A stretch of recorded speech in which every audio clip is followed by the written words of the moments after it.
Okay, welcome everybody to this board meeting on the May 18th. Adila, can we do a roll call? Yes. Kim. Here. Hernandez.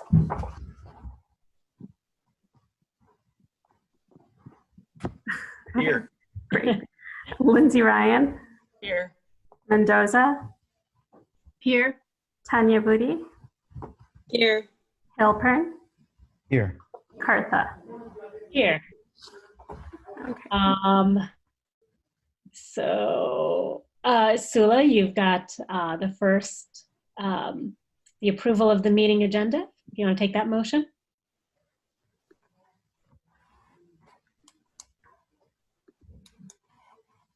Oh, Sula, you're muted. You're still muted, Sula.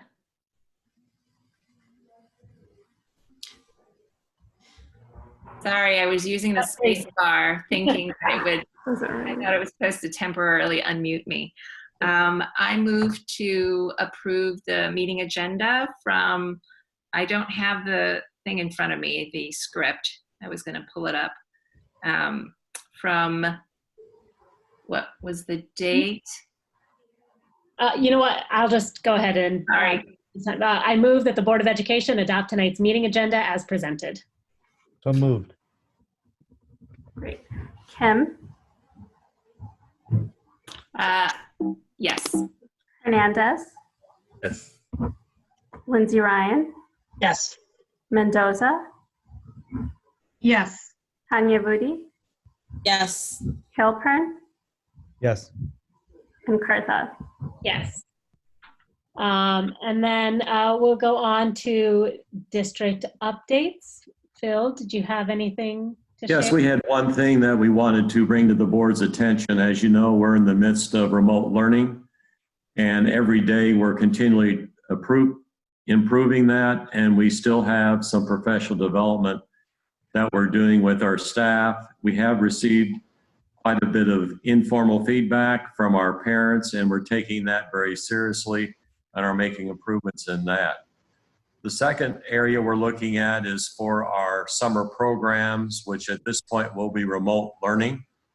And we're working on how we're going to even make that better than our current plan is going right now. Thirdly, we'll be looking at putting together different scenarios for the fall.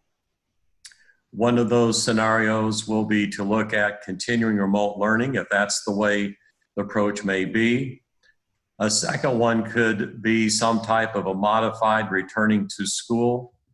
Last Thursday, the CDC did put out guidelines on schools and childcare returning with that. Our cabinet spent a lot of time on that today, looking at that and seeing how we may be able to do that. We have been told that the governor is going to be coming out at the end of this month, which with guidelines, which we think will be fairly similar to the CDC guidelines. The one specific area we are really investigating is, in order to come back to school, would be to do regular and continuous checkups on all of our staff and students as far as their temperatures and that type of thing. We're looking at some of the technology that is out there where we can do temperature readings in groups, which will be very effective on putting that in place. And we'll need to use the same type of process that for parent volunteers, for visitors, and that type of thing as well. So we're working on different scenarios, and once we get some more guidelines from the state by the end of this month, we will come back to the board with a plan, and we're putting together a task force which is really going to have a comprehensive view of looking at it from a curriculum instruction standpoint, transportation, health, food services, all those different areas will play a key role in that. Okay, thank you for that. Yes, I know that it is definitely challenging for there still to be so many uncertainties regarding how next school year is going to unfold. But I know that you all and your team are working diligently trying to finalize that and figure that out, and keeping public health first and foremost at top of mind. So I appreciate your efforts. And, you know, I know that as soon as we have anything more concrete, we will certainly share that with our community. Are there any other board member updates or statements? I had just one quick thing to say. I just wanted to continue to commend all of our educators and our district employees, the leadership, for the amazing work that's happening just to keep the ship going forward. This has been a predictable and strange experience for educators to have to pivot and maintain relationships and some kind of continuity. And it's not perfect, but it's been done with a lot of grace and a lot of dignity and a lot of real pride for the profession. So thank you to all the District 65 educators. Absolutely agree with that. Thank you very much, Joey. I wanted to say a little bit of something. So again, I also wanted to take the time to thank all the parents of District 65 for their patience and their understanding. I attended the last PTA Council meeting of the year, and many parents expressed how much they miss the educators and how much their kids miss the educators. I know as a parent, I miss all my kids' teachers. Luckily we've had opportunities to get in contact with them and show our appreciation, particularly during our Teacher Appreciation Week, which was, I believe, last week or a week before that. But again, on behalf of the parents from PTA Council, I just wanted to carry that message out to all our educators and administrative staff who are doing some incredible work in a very, very uncertain time. We are there with you as parents, and we appreciate all your efforts and all that you're doing to educate the children across our district. Very much so. Thank you. Anybody else? Okay, we will move on to some very exciting news about some additions to our district. Despite all the challenges of having to meet and do things virtually, we were able to make some progress on and have some recommendations on leadership. So I don't know, Phil, do you want to go ahead and do sort of an introduction, and then we'll do the motion and vote? And then I think Absolutely. That'll work out well. As the board knows, we did a partnership with BWP and Associates to help us with the hiring process, which was invaluable with that. Throughout that process, there were leadership profile was developed, very similar how we identified that for the superintendent.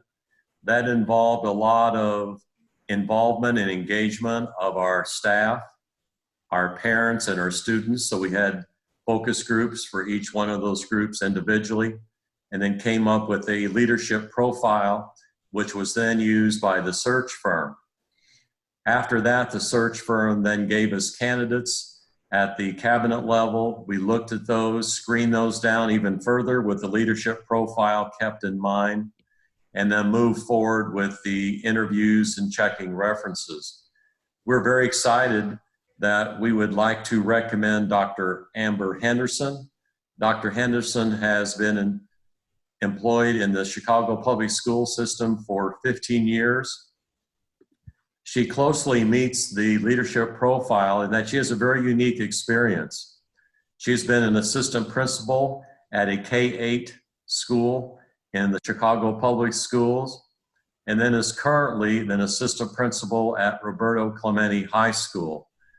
One of her noteworthy accomplishments has been her work with improving the culture and climate at the high school, which has been very successful. One of the ways she has done that has been through using restorative practices and trauma-informed practices also. One of the results of that has been a dramatic decrease in the out-of-school suspensions, especially for African American students at the high school, which is very important for us as well. She has also led and facilitated team efforts on looking at student data and making adjustments to the curriculum instruction and the protocols that need to take place at the school as well with that. These schools that she's been working in also have had a history of being magnet schools, which is another very important component of looking at her being a great fit for King Arts in that area as well. So we're very pleased with the search that took place, the amount of involvement, and the candidate who really closely matches the leadership profile that we have with that. At this time, if we could have a motion, and then Adila is going to bring in the candidate so a few words can be made by that person. So technically we had the Haven motion next, but can we just flip it around and do King Arts? Yeah, I'm ready. Okay. I'm sorry. That's all right. My fault. All right, so Biz. I move that the Board of Education approve and authorize the board president to sign the contract with Amber Henderson in substantially the form presented to the board to serve as the principal of Dr. Martin Luther King Jr. Literary and Fine Arts School. Second.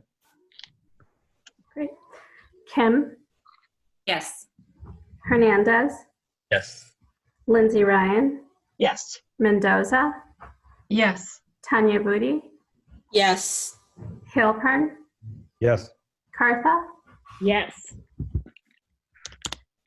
All right, and then so do we want to bring Dr. Henderson?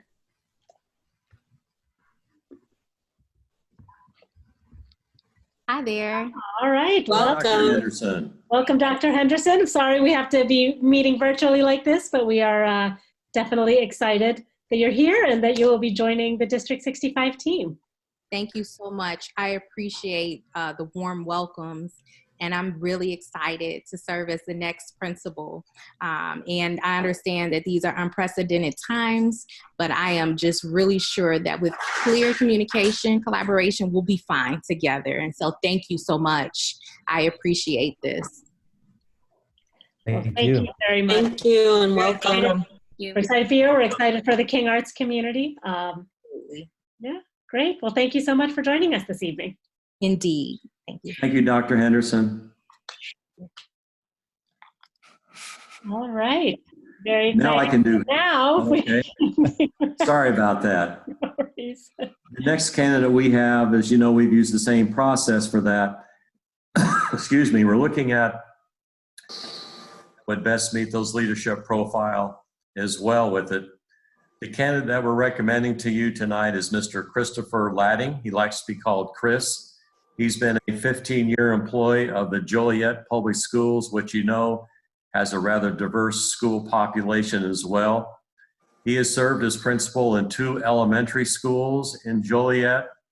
In addition to that, he has also been the interim dean of academics for Dirksen Junior High School, and then also taught 8th grade science at Dirksen High School. So he brings a great combination of experience in that area as well. He has a lot of experience with leadership and working with his team with professional learning communities.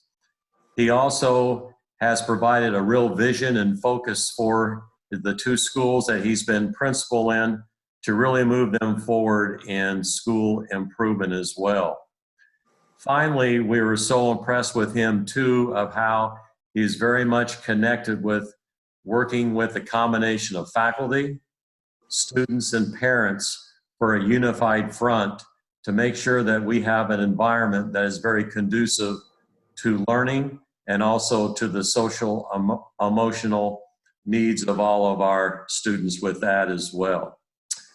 So at this time, we would make that a formal recommendation, Madam President. All right, excellent. So let's do the same thing. Let's make the motion. I think, Sergio, you have that. And then we will bring Mr. Ladding to join us. Okay. And by the way, Phil, you did it the right way. Okay, ladies first. So thank you. I move that the Board of Education approve and authorize the board president to sign the contract with Chris Ladding in substantially the form presented to the board to serve as the principal of Haven Middle School. Second. Kim, Yes. Hernandez, Yes. Lindsay Ryan, Yes. Mendoza, Yes. Halpern, Yes. Cartha, Yes. And so if we can bring Mr. Ladding into the meeting. Did I vote?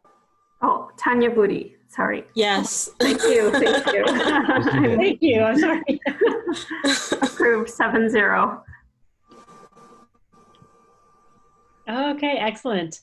Welcome. Welcome, Mr. Ladding. We are very excited to have you join us here tonight. We're very excited that you're joining District 65 and the Haven community. Very excited. Thanks for having me. I'm really excited to join the family and getting the chance to get to know everybody, all of our stakeholders, all of our families and students. And I'm really excited to get the opportunity to collectively do the work necessary to continue to make fantastic learning environments for our students and staffs. Well, Mr. Ladding, welcome aboard. Welcome. We have heard wonderful things, and so we expect great things ahead for Haven. So thank you very much. Thank you. Welcome. Welcome. All right. Board, for our concluding remarks on this, both of the candidates will be setting up specific times for them to meet with the staff and the parents. To do that, obviously you have to be by Zoom. And as usual, Melissa will be putting out the news release tonight on both of those candidates. I'd also like to acknowledge, as well as would Heidi, the great facilitation that Beatrice did during this process of facilitating that in conjunction with BWP. And then lastly, board, we really appreciate the support the board has given to making sure we could go out there, do a very extensive search that was done with fidelity that will meet the needs of all of our stakeholders. Well, thank you very much. I know that it was a challenging way to have to wrap our heads around conducting a principal search. So I appreciate you, the entire team, and BWP in making as inclusive a process as possible. And so, and it looks like we have some wonderful candidates, wonderful team members now who will be joining us. So thank you very much. It was truly a team effort. Excellent. All right. Moving on to public comments. Adila, do we have public comment? Yes, we do have one public comment that I'll read out loud. It's submitted by Carrie Levine, Executive Director of Evanston Case. Evanston Case is a nonprofit organization providing advocacy and support services for Evanston families whose children have disabilities. Her comment states, "Dear board members and District 65 administrators, Evanston Case would like to express our sincere gratitude to Dr. D. Cristofaro and the Special Education Department for producing these reports and presenting this important work to the board this evening. For years, Case advocated for annual reporting by the Special Education Department so that the board and the community could set aside dedicated time to focus exclusively on the needs of special education students who make up 14% of our student body. We are grateful that special education is on the agenda for this evening. We appreciate the thorough analysis Dr. D. Cristofaro is presenting and her emphasis on the need to reduce the disproportional identification of students of color in special education. This is critical and long overdue equity work. Additionally, we support a careful analysis of whether special education students are in overly restrictive settings and might be better served through placement in more inclusive settings. Finally, we agree that it is critical to provide special education students, including EL students, the opportunity to access the educational and language supports they need in their neighborhood schools. There are two areas that we would have liked to see addressed in more detail in these reports.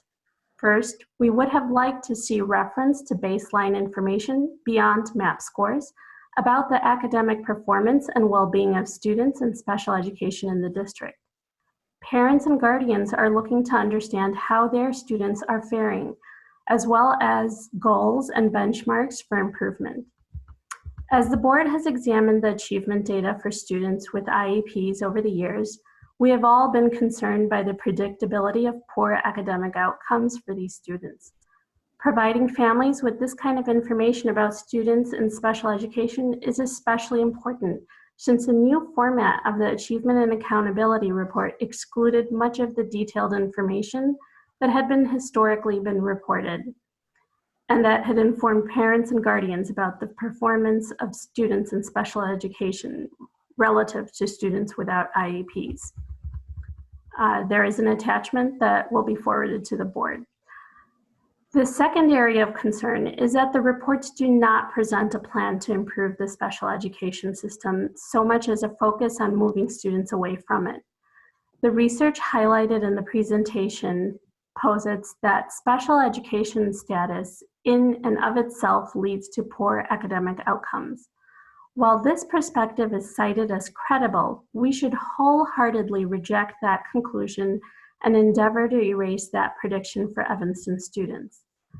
The priority number one work of correcting the clear problem of racial overrepresentation must be paired with a priority number two that focuses on improving the system for those students who require specialized services and instruction. As the report points out, one would expect students who have additional interventions and specialized instruction to make greater gains than other students. If this is not the case, we need to ask why. If special education in our district is less rigorous, does not promote growth, and is not evidence-based, we should all be troubled and motivated to act. It appears that this will be probed through the WestEd Consulting Group evaluation. If so, we encourage this process to move ahead as quickly as possible. There is no time to waste in undertaking efforts to better the special educational system for all District 65 students with disabilities. Special education does not have to be a failing institution. We have talented staff and substantial resources in our district to commit to a robust and effective set of services, supports, and placements for our students. Increasing inclusion in students' home schools as appropriate should be the goal, but can only be achieved with adequate funding and staffing. The board must ensure this. We look forward to future reporting on plans for improvement and a budget to implement it. Please accept this feedback in the collaborative spirit in which it is intended. Carrie Levine, Evanston Case. Thank you very much. I'm looking forward to having a deeper discussion on this topic when we get to that part of our agenda. So next we have the consent agenda. Rebecca, I'll ask you to make the motion, but then I know that there were some questions about the consent agendas or about one of the items on the consent agenda. So we'll read the motion, but we'll hold off on voting until after we get those questions. So Rebecca. Okay. So go ahead and read it. Yeah. Okay. I move that the Board of Education accept the recommendations outlined in the attached group motion and approve the following. Personnel, leaves, and terminations. The April 2020 Board of Education meeting minutes. Destruction of March 2018 closed session audio recordings. March 2020 list of bills, treasurer's report, budget amendment. Nutrition services, satellite meal agreement for SY, I think 20, it's supposed to say, or is it supposed to say SY2? I think it's 21. That's why 21. 20. The treasurer's bond renewal and transportation contract extension with Positive Connections. We have a second? Second. And just to clarify, the meal services contract is for SY21. Right. For the coming year. So I know that I had a question about the meal services agreement, and Yes. From our finance meeting discussion a couple of weeks ago, whenever that was, I know the issue had been raised about how are we planning for meal distribution in light of school closures, knowing that that's a significant possibility in the upcoming school year. and it seemed incomplete not to plan for that in some way. And so I want to acknowledge that there was some language included in this agreement, and I appreciate that. I do have some concerns that it doesn't seem to be a particularly firm plan on how meal distribution is going to work during school closures, and doesn't seem to protect the interest of making sure that we can get meals to students who need them, even if schools are closed during the year at all. I recognize that right now the plan that we have in place is actually between District 65, ETHS, and the City of Evanston, and that in the event there is our school closures next year, that all 3 entities will have to be involved, not just the 2 school districts. So my hope is that, I don't know if there's this agreement is what it is, and it's just between the 2 school districts. I'm hoping that over the summer months prior to the start of the school year, that we can get some sort of intergovernmental agreement or MOU in place with the 2 school districts and the City of Evanston, just memorializing basically what's happening now and outlining everybody's responsibilities, just so we make sure that going in, we know what's going to happen in the event that schools have to be closed, or even if we just do alternate days of school for kids. Right. What happens on the days that kids aren't coming to school if they need meals? How are we going to get them to them? So I do think there's still some work that needs to be done, probably with all 3 governmental entities. That's a very good point, Suni. We had a conversation with Raphael on that this morning, and he'll be working on that. If you would like, we can have a deal of bring him into the meeting, and he can discuss that further if you would like at this time, or... Sure. Yeah, if he's available. That Dila, could you do that, please? There he is.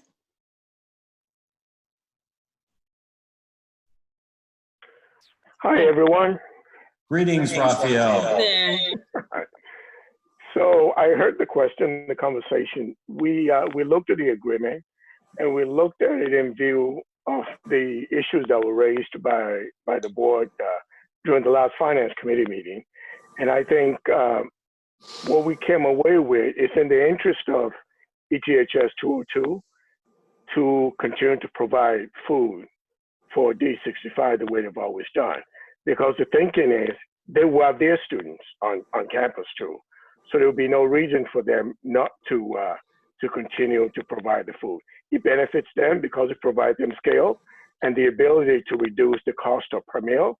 And so we pay them, so it works very well for both entities. And as far as the issue that you raised, if we were to alternate the way school works right now, one option that we've looked at is we can distribute food on site, especially if we have the ability to hold school in our buildings. So we can distribute food on site by ourselves. That's one option. The other option is we can have communication with the City of Evanston Park District to see if they would like to continue the current relationship. And we'll be happy to memorialize that during the time between now and the start of school. But I think the current agreement really has to do with 202 supplying food to District 65. That's what the agreement that we have right now speaks to. Right, and I think that's why I think that this agreement is probably fine as is. I'm just suggesting that if we think that all 3 entities are going to need to work in some way, again, to have, I'm actually pleased to think that, potentially the schools could be the distribution site. We wouldn't necessarily need to do at the different community centers, but, just to have something in place that memorializes what we're doing right now. So if we have to go to that model again at some point for any reason, that we have the structure in place, it feels, I just want to make sure that our students and families, who need those meals, for whatever contingency that might come up, that we have a way to get them their meals. Okay. Can I add to that? Just that I think that it's really important for us to give confidence to folks who would need those meals, that it's been thought of, that it's been taken care of, that we have that plan. And it also takes it off all of your to-do lists, that when it comes up without a lot of notice, we don't have to renegotiate all of those things. It's clear. I think in terms of this specific document, the only thing I had a question about, Raphael, was that it says that 202 needs to give notice, but it doesn't say how much notice. And that would be a question for you of like, if we were doing it ourselves, or if we, worst case scenario, things don't work, like what is the amount of time we would need to create that system? And I wonder if we want to put specific language in it of like how much notice we would need, because notice isn't very clear.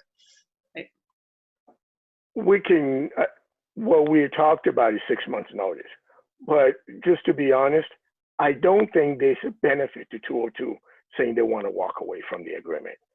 It serves them just as well as it serves us for them to continue the relationship. It's a relationship that goes on years. They will have to feed the high school kids anyway. So by feeding the high school kids and also providing us the opportunity to feed the elementary school kids, it reduces the cost of food production. It allows the high school to make a little bit of money in the process. So it's a win-win situation. So I don't foresee a situation where the high school would decide, we're just going to cook for our kids, we're going to leave you guys in the lurch. So we can, I mean, if it makes the board feel comfortable, we can go ahead and put 6 months, but I really don't see why. And then we had conversation actually after the finance committee meeting with my counterpart at 202, Mayor Rodino, and also with the director of food services there. And they affirmed the same that I'm thinking is that they can't foresee a reason why they'll walk away with partnering with us, because it helps both entities. Yeah, and I don't mean to suggest that it's one-sided. I think there probably should be notice for all parties required, right? That any one of us, if we want to change how we're doing it, needs to notify each other. I guess my question about the 6 months is like, if we had the scenario that we did this spring where we really had like 4 or 5 days before we knew that we were going to close, how does that apply to giving each other 6 months notice? Like we won't be able to do that. So is there a smaller time frame for the more remote scenarios that we agree on that we can work from? And again, not to be one-sided against 202, just that we're all agreeing to do this thing. And if somebody wants to change that, here's the minimum amount of time the rest of us would need to scramble and come up with another way to do it. We can go back and look at the document and add time to it as required. We can do that. Okay. Thank you. Joey, I think you had your hand raised. Did you have a question? Yeah, I don't want to be too redundant with Biz, but I agree. I think I love the positive working relationship. I love that we do this food agreement with the high school. I just think that as it relates to food security and people getting meals in crisis, the time it would take to reflect on how food has been distributed these past weeks, months, would be time well spent to make sure that if we had to jump back into it again, things were just ready to go and people knew how to operationalize, so that we knew that those critical pieces of getting people what they need are already in order and don't require a meeting. They don't require anything. And if it's so easy that everybody agrees it doesn't need to be written down, then maybe we could just write it down and have it so that we can all agree to what we agreed to. Because if we don't write it down and then somebody drops the ball and then the blame game across the community starts happening and somebody's like, well, we never wrote it down. I want to be crystal clear. We should be able to write this down so that we have an understanding, because we're talking about how food gets to our families and we rely on 2 other governmental agencies within the same community to get this done. And if we can't agree to getting it on paper, then we need to figure out how to just do it ourselves. Will do.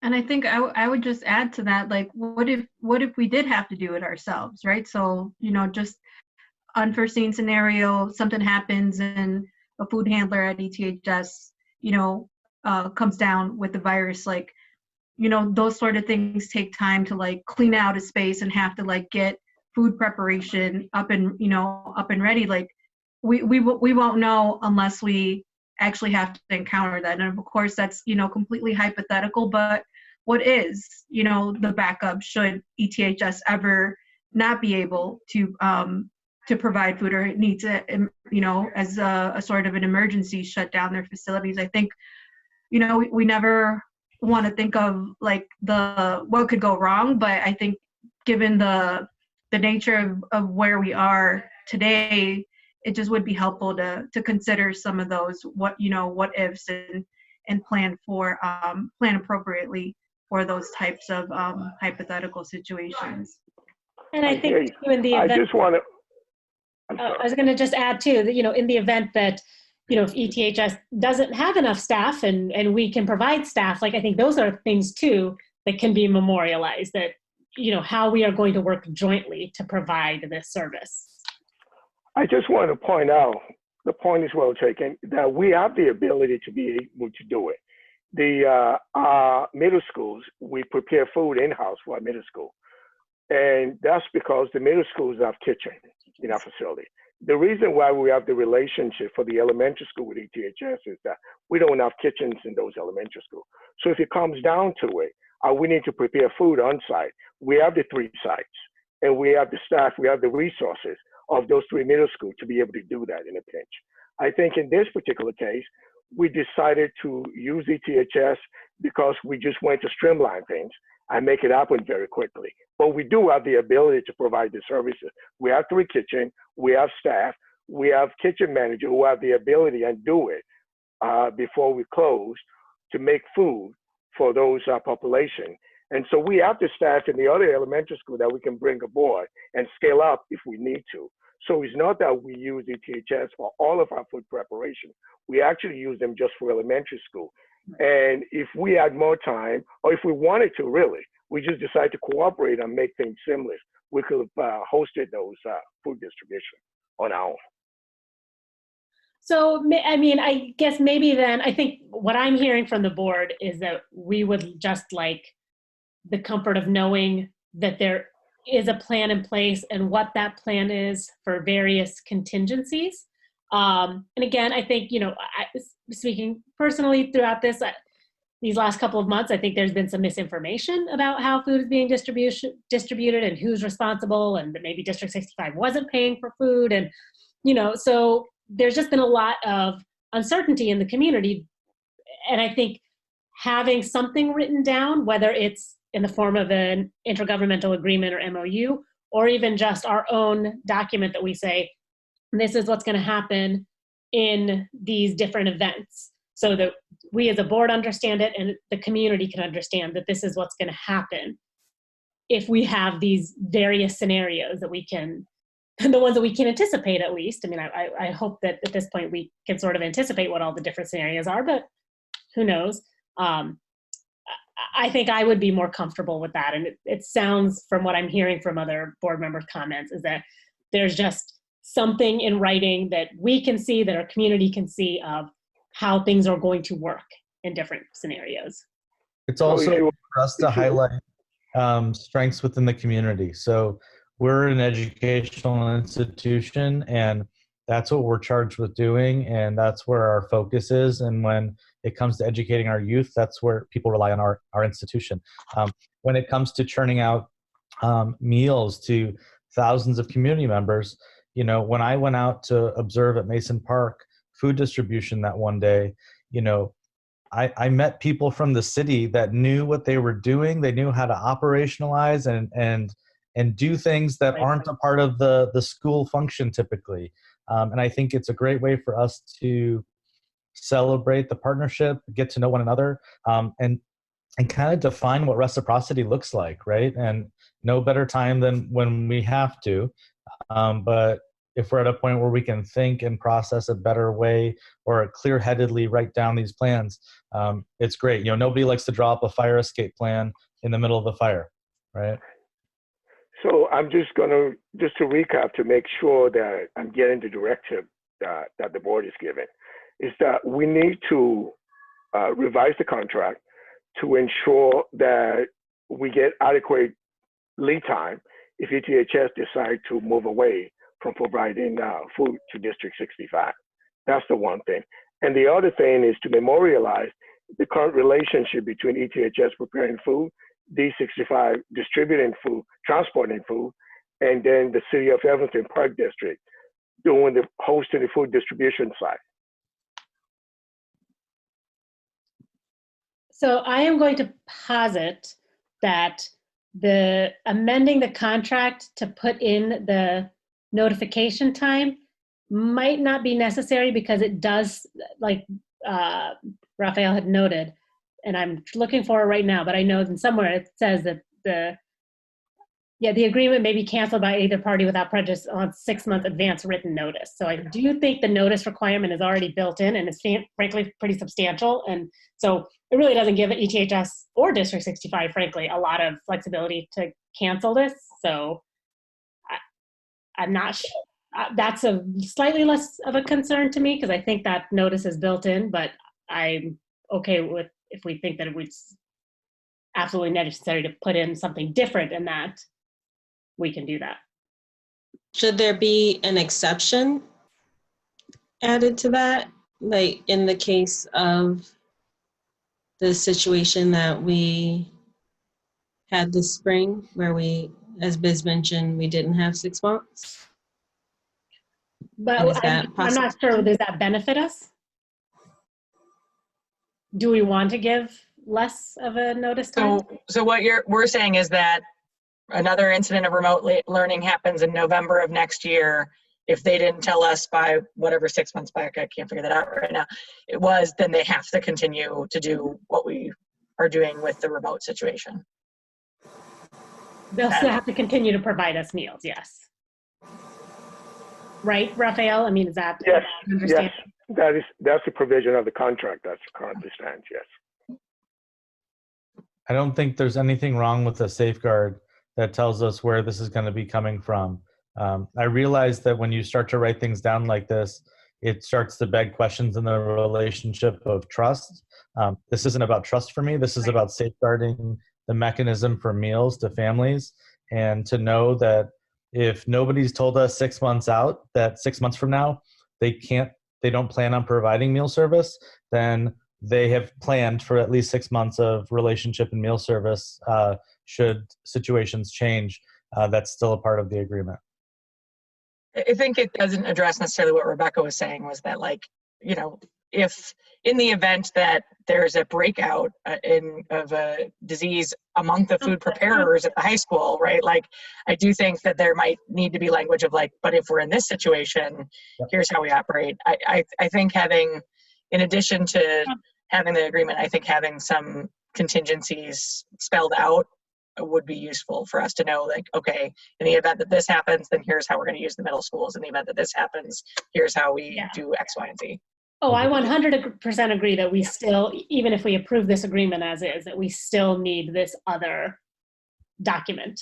And whether that's an internal document that we use, that the board can see, that the community can see, that we know what's going to happen, or whether it's an intergovernmental agreement with ETHS and the city, that I will leave to, you know, Raphael and to the team, to your discretion about what the best way, what the contingency planning is and who all should be involved in it. But I think that separate from this agreement, we do need to have some more specific contingency planning around what happens.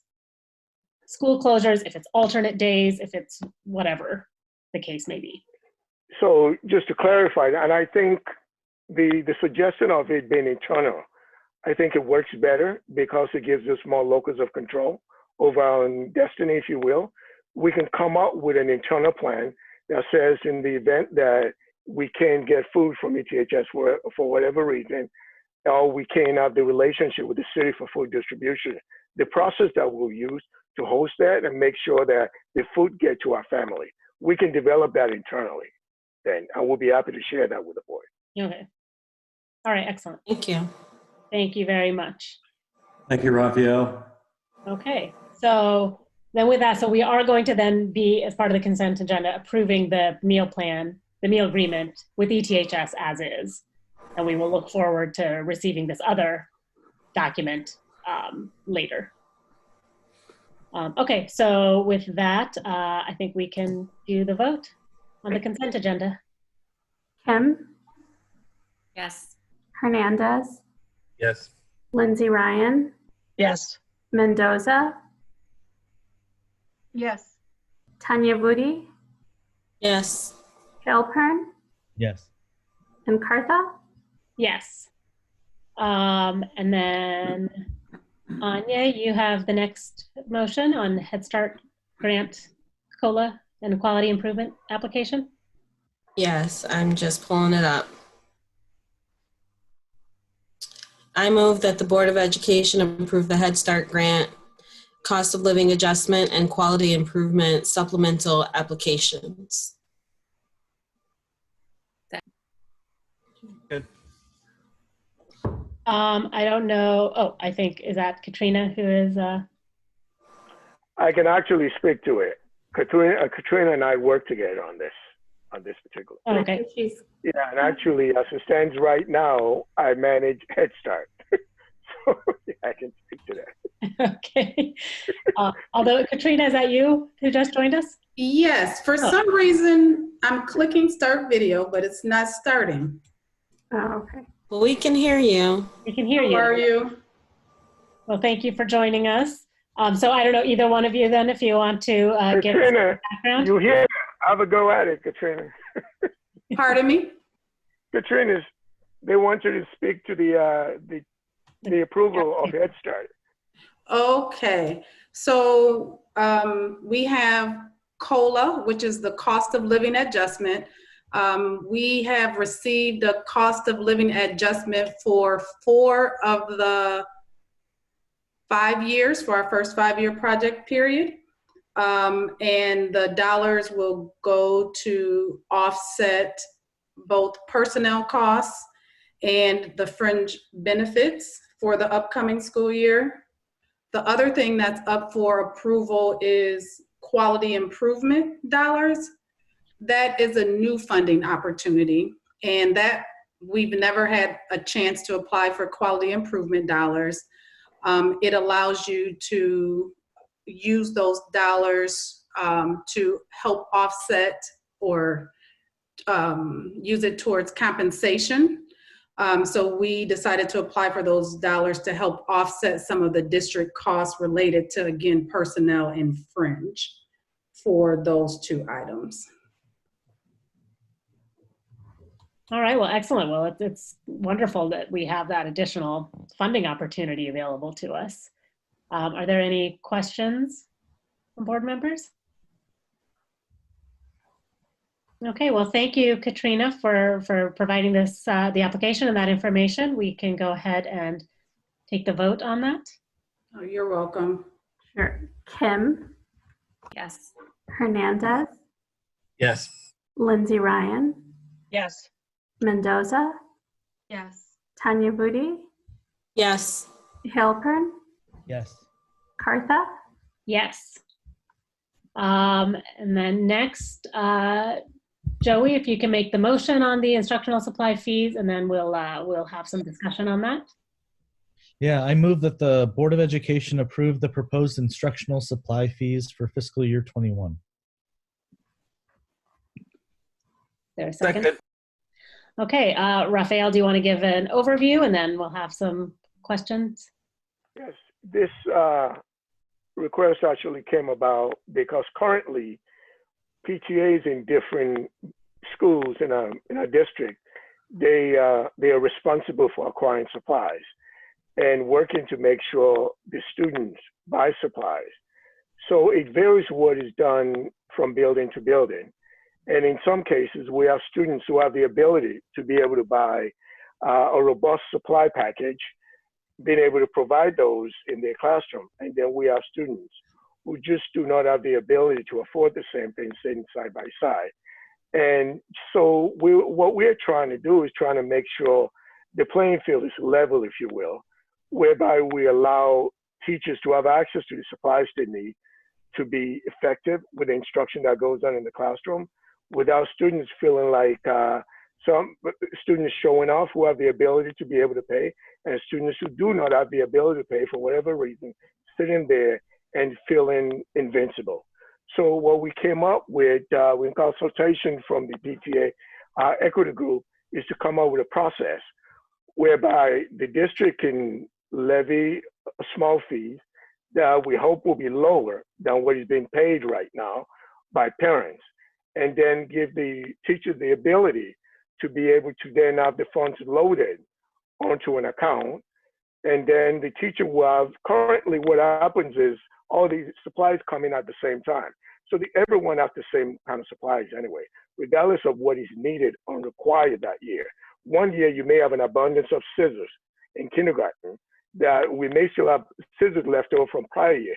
Then we get another huge supply of scissors when maybe crayon is what is needed in abundance.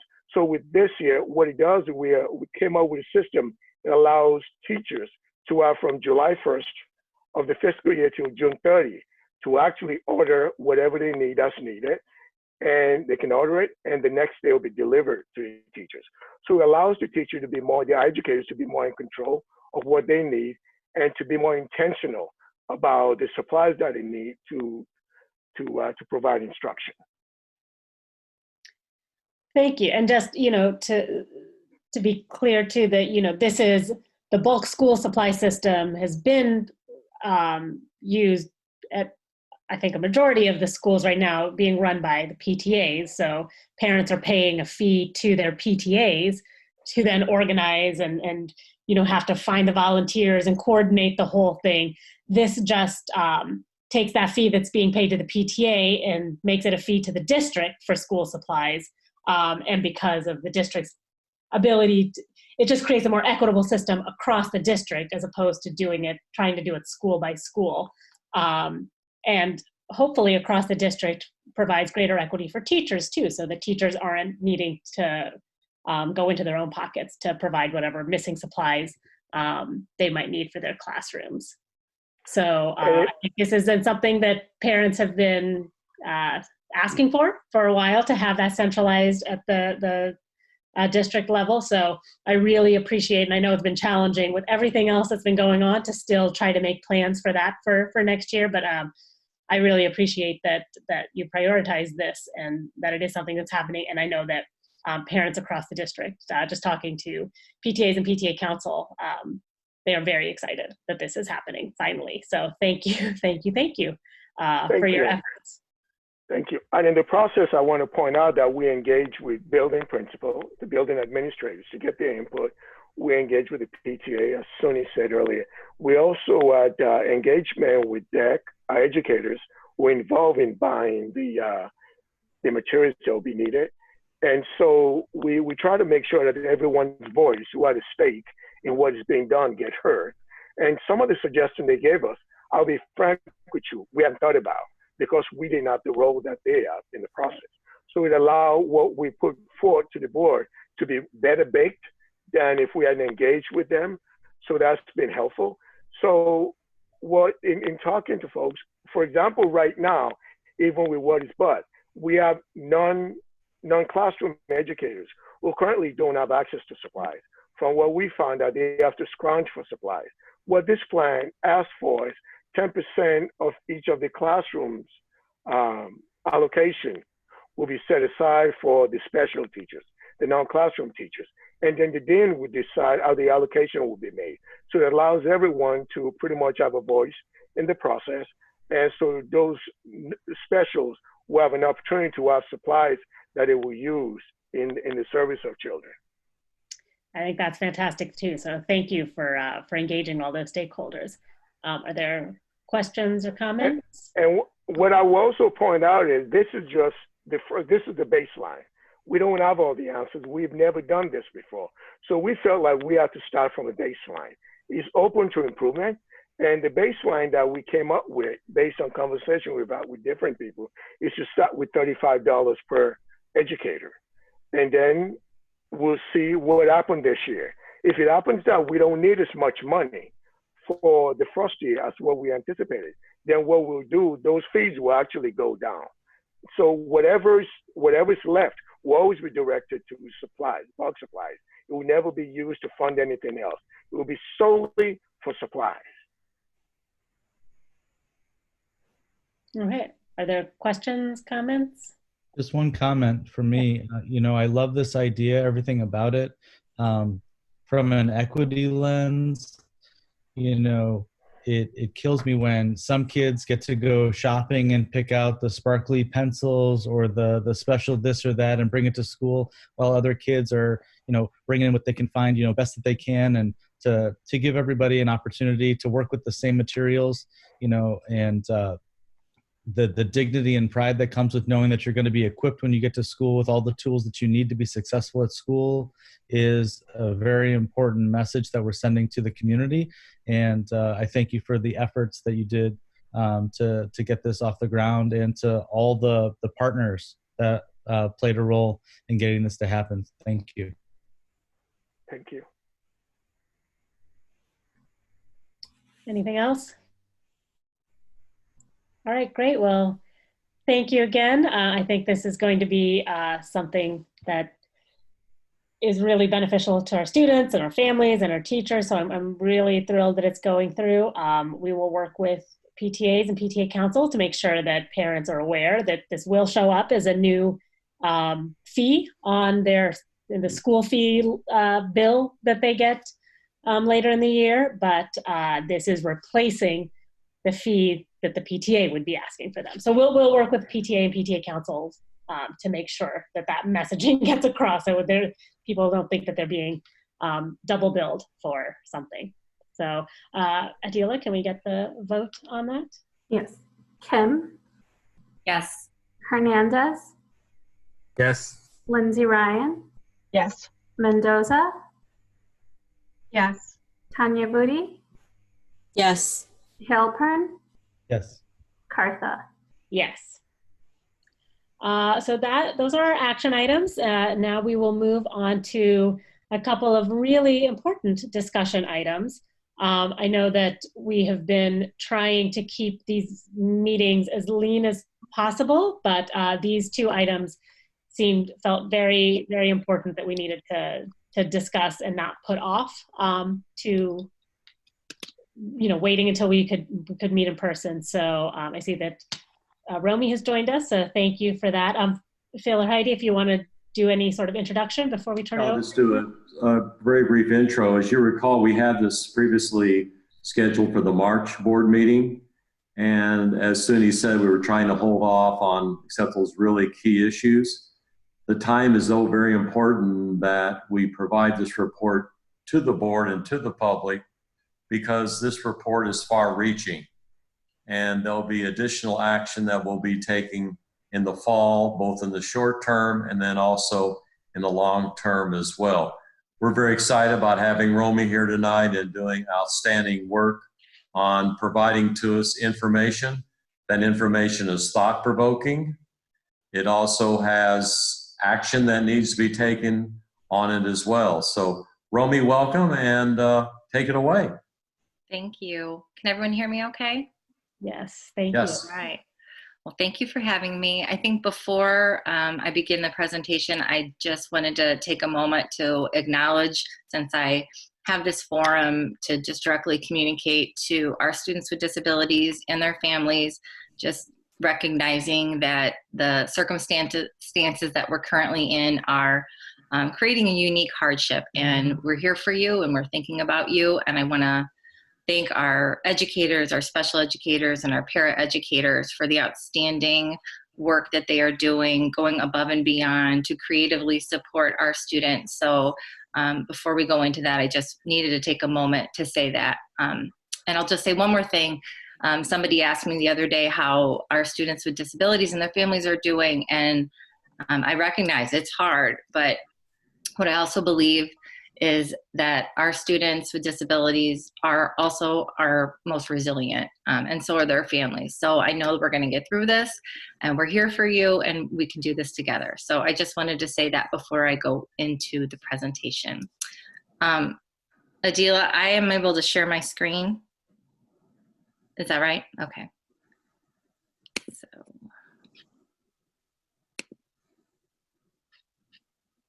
All right.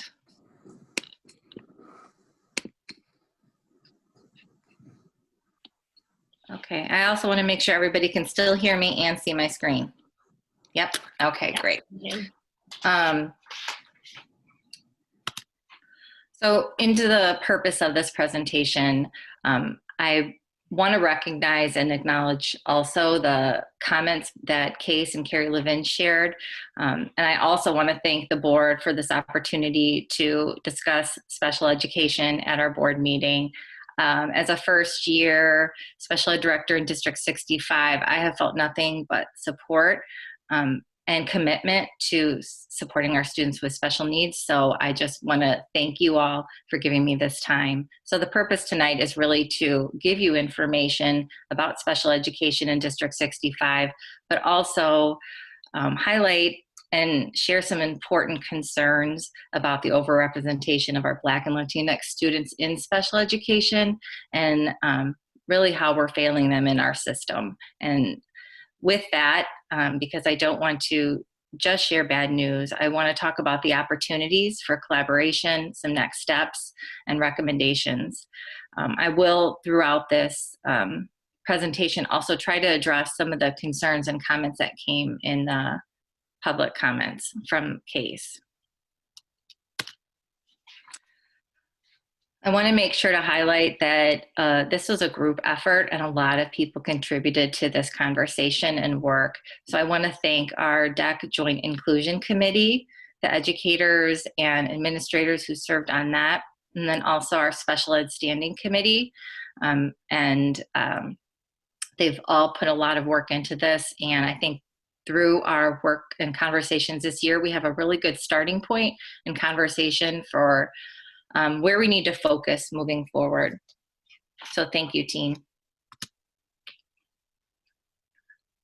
I continue to receive questions about what our services currently look like in District 65 and how they're dispersed across our schools. So I just wanted to highlight what our current continuum of special services in District 65 looks like. We do have a full continuum from general education all the way there on the left to the right of our residential, our most restrictive setting, which would be like a residential homebound placement.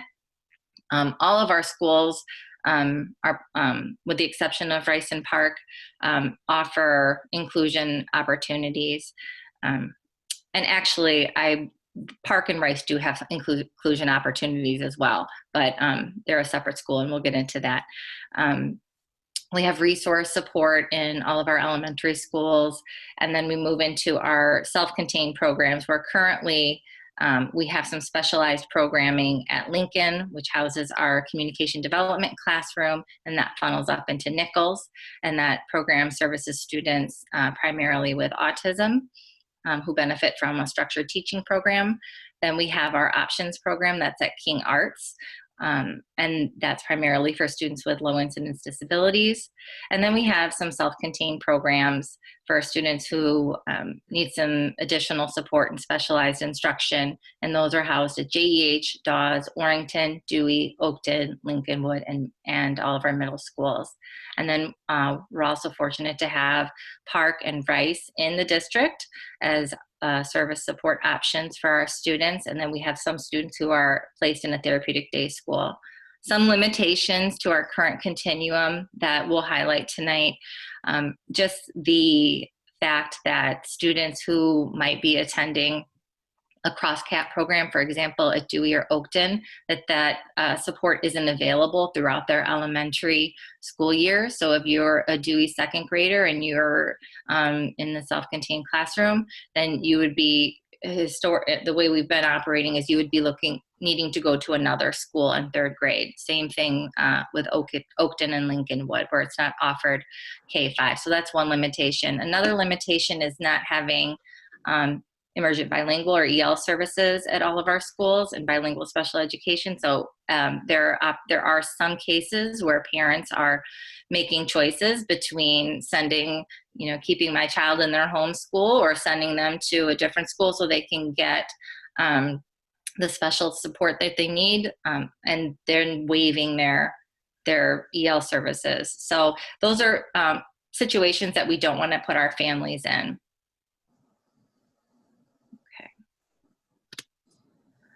So looking over the past several years, you can see that the enrollment numbers for our students with IEPs has been going up incrementally. This is also concurrent with our a slight decline in total enrollment numbers. Overall, our total percentage of students with disabilities has remained relatively stable, but it has gone up. We're at 14% right now, which is below the state average of 16%. But you can see that our students with IEPs have been increasing.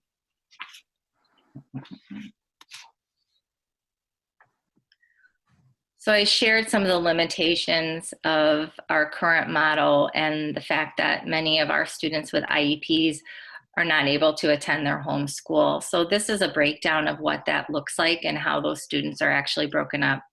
So, and this was taken in November. So this is a little bit old data. But in November at that time, there were 414 students with IEPs that did not attend their home school. So that was 38% of all students with IEPs. What you can see, the blue, 10% of our students with IEPs are not attending their home school because it's a permissive transfer. That's at the parent's request. 101 students, or 24%, are leaving their home school for EL services or emergent bilingual services. 54 or 13% of our students are attending therapeutic day schools. And then the biggest piece of that pie, 217 students, or 53% of our students with IEPs are attending a specialized program. So that would include our cross-cap programs, CDC at Lincoln or Nichols, Options, Park, or Rice. And just to compare, because we do have general education students who also don't attend their home school because of permissive transfers and magnet schools, but to do a comparison, 76% of general education students attend their home school compared to 62% of students with IEPs. Okay. This is a breakdown of how our disability categories are broken down, and these are pretty consistent with state averages. And this is broken down a little bit further in my report in the board memo. The one thing that I would want to point out is the higher percentage of students with emotional disabilities in District 65. The state average is about 6%, but otherwise it's pretty consistent with state averages. You can see specific learning disabilities is our highest category. That's true across the state.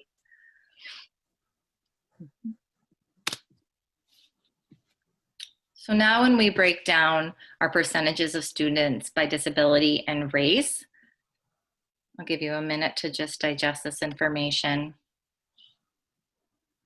But what we see, and let's see, I think if I'm sharing my screen, you can see that I'm circling some things that I think are important. Light gray is our Black or African American students, and you can see that they are making up a very high percentage of our students with emotional disabilities. They make a high percentage of our students with intellectual disabilities, specific learning disabilities. And the same is true for our Latinx population when we look at intellectual disabilities and learning disabilities. The other thing I want to point out is our Latinx population, and that 32% of them have also been identified as having a speech language impairment. And given that percentage is higher than our overall student population in that range, it makes us have to question and wonder if we are looking at language as a concern or if there's really a disability and are we over-identifying students there. So those are important things that I want to point out. Now this slide, I had to move this so I can see the whole thing, excuse me. So the green bar shows all of the students by race in one group, and the orange bar shows that racial group and the percentage of students in that category who have been identified as having a disability.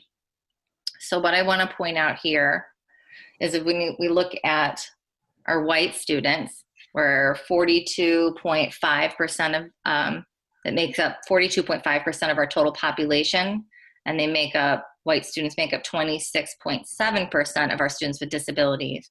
And then we can contrast that over here with our Black or African American students, where Black students make up 22.6% of our students with total students, but they make up 37.2% of all students with disabilities. Same with Latinx students. They make up 20.8% of our population, yet they make up 26.4% of students with disabilities. So our Black and Latinx populations are the only two racial categories where the percentage of students with disabilities exceeds the overall population for that group.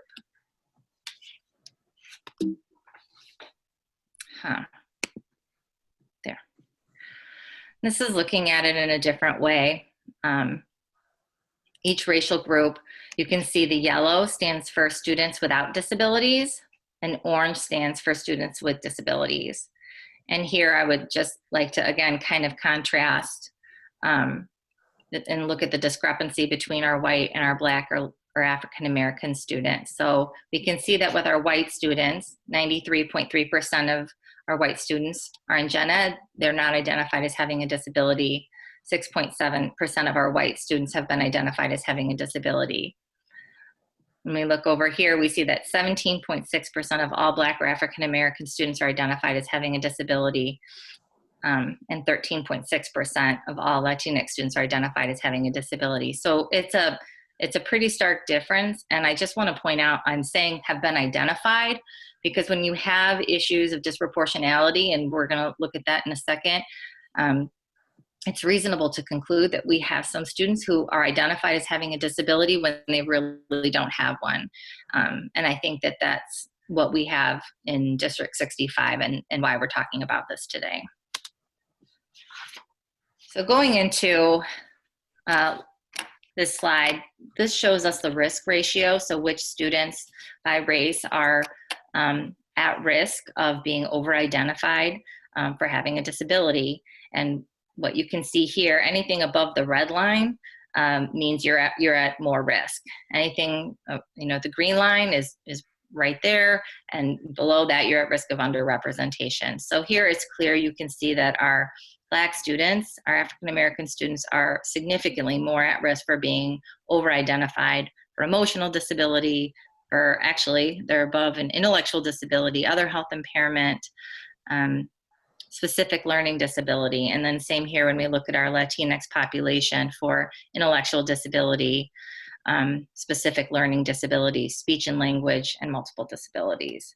So I just want to share something from the slide, but disproportionate outcomes produce inequitable learning opportunities. While special education services can produce access to additional educational opportunities, they can also serve to stigmatize children and further marginalize them. So I want to make sure that we're continuing to think about this and how our current system is potentially and is harming students. So I already mentioned that when schools have disproportionate numbers, that it could potentially mean that we have students who are identified as having a disability who don't really have them. And there are definitely consequences to that. So this is research, and it's cited in a number of places, but here are some of the risks of disproportionality. And I would also just mention, for those that don't know, that in District 65, we've been cited by the state for the last 3 years of having an overrepresentation and disproportionately identifying Black students for emotional disability. So here are some of the problems: preventing children from reaching their potential, continuing to fuel negative stereotypes, racial profiling that disadvantages students, lowered expectations among students, parents, and staff. And I think the hardest part of this is thinking about students who might be questioning their own capabilities. And that's heartbreaking to think about. But the other thing, when we disproportionately identify students who perhaps don't have disabilities, is and then excluding them from many cases the general ed environment, we're preventing ourselves, sometimes schools are preventing themselves from recognizing the need to make their own adjustments that they need to the curriculum, to teaching methods that reach all students. So disproportionality is a national issue. It's not just District 65. And there are a lot of things that are contributing to that. While it is a national issue, we have a responsibility to make some serious changes so that we can be a lighthouse district and really work to resolve some of these issues. And I think we need to address it strategically, looking at all of these various factors.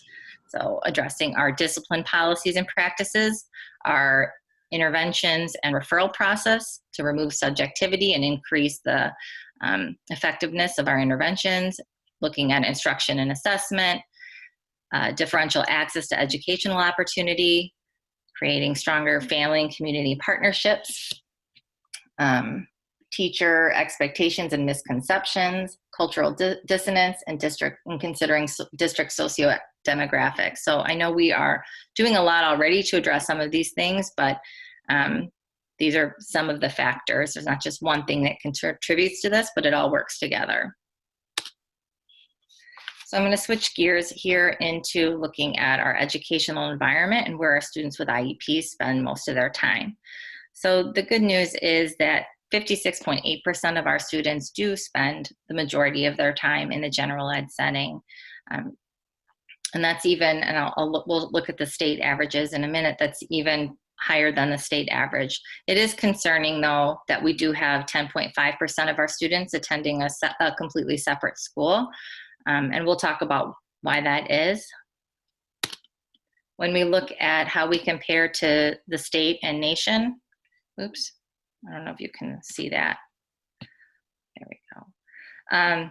Here's the state in the middle. 6.4% of students across the state average are in a separate school setting, where 10.5% of our students are in a separate setting. And we're going to talk about why that is, but part of that is because we do have Rice and Park in our schools within our district and have access to that. But we also do have a high percentage of students who are outplaced, not even considering students at Park and Rice. But I think something to celebrate here is the high number of students who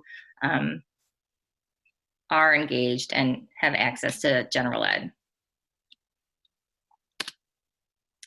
This is the breakdown of that 10.5% and how they're separated into or where they're going to school. So 74% of those students are going to Park, Rice, or a public therapeutic day school. And we do have some students that attend public therapeutic day schools. Then we have 20% of students attending private therapeutic day schools and 6% at residential placements.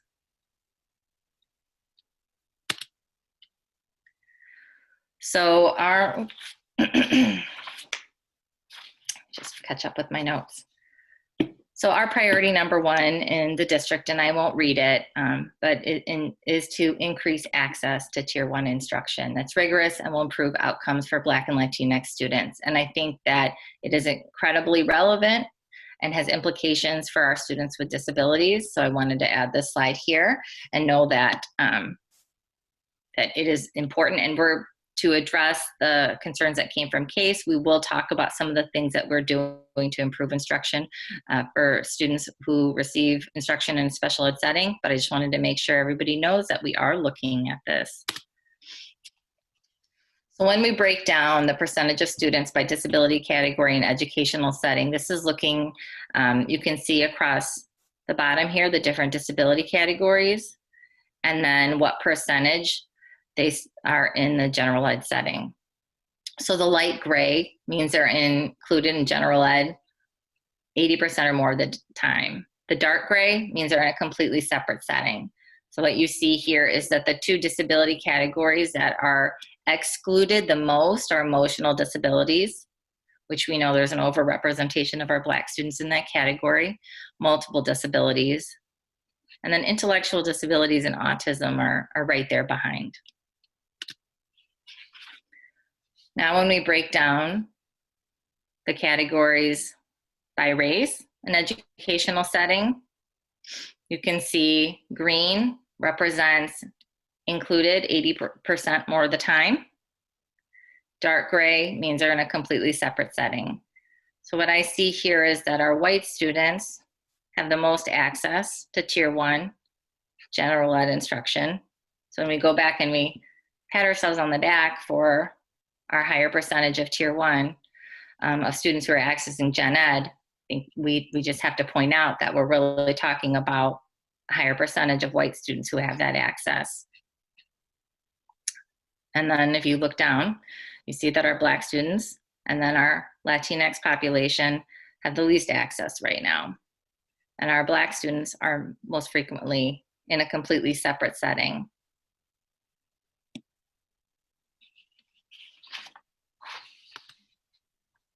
So moving into learning outcomes, and I do recognize that we're talking about MAP, and that's just one achievement assessment that we're looking at, but it is a standardized measure that we can use to compare and to how our special ed students are performing compared to our general ed students. So I wanted to look at the students that made expected gains, and we looked at expected gains assuming that all students can learn rather than an attainment score, because we want our students who are receiving that specialized instruction to be making greater growth. But what we saw when we compared was that our students with IEPs, 48% of them made their expected growth target, and only, while 57% of our general ed students made their growth target. And then when we looked at it by educational setting, our students with IEPs who had greater access to Tier 1 were most likely to make their expected progress, and then it went down from there. And I think it's important also to point out that our students who are taking MAP in a separate setting are most often our students with emotional disabilities. Many of our students with multiple disabilities don't take MAP if they're taking alternative assessments. So I would just note that I would expect, given that their cognitive abilities are not in the way, that I would expect higher outcomes here. So it's just something to think about. I'm going to pause on this slide for a minute so we can just all take it in. These are mean MAP scores broken down by race. Our blue bar represents our students in the gen ed population, and the red bar represents students who have IEPs. And that black line that goes across, it's right there at the top with our white students who have IEPs. And what you see if you go across is that our white students who have been identified as having a disability are performing higher than our Black students who are in gen ed, and really close to our Latinx students in gen ed as well. So this is really concerning information and data, and it makes us think. And if you read my report, you know I'm an advocate for inclusive education, but we really have to be thinking about what that looks like and how are we supporting our teachers, our general ed teachers and our special ed teachers, to make sure that the instruction in those classrooms are meeting their needs and that we're planning for that. So there's a lot of work to be done, and it is a team effort.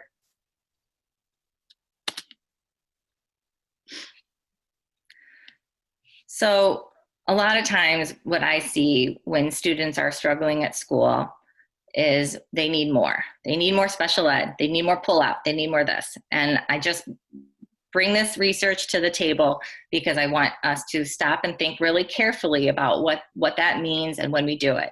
And there are students that need more, and there are students that need a smaller setting, and there are students that need specialized instruction. That is all true.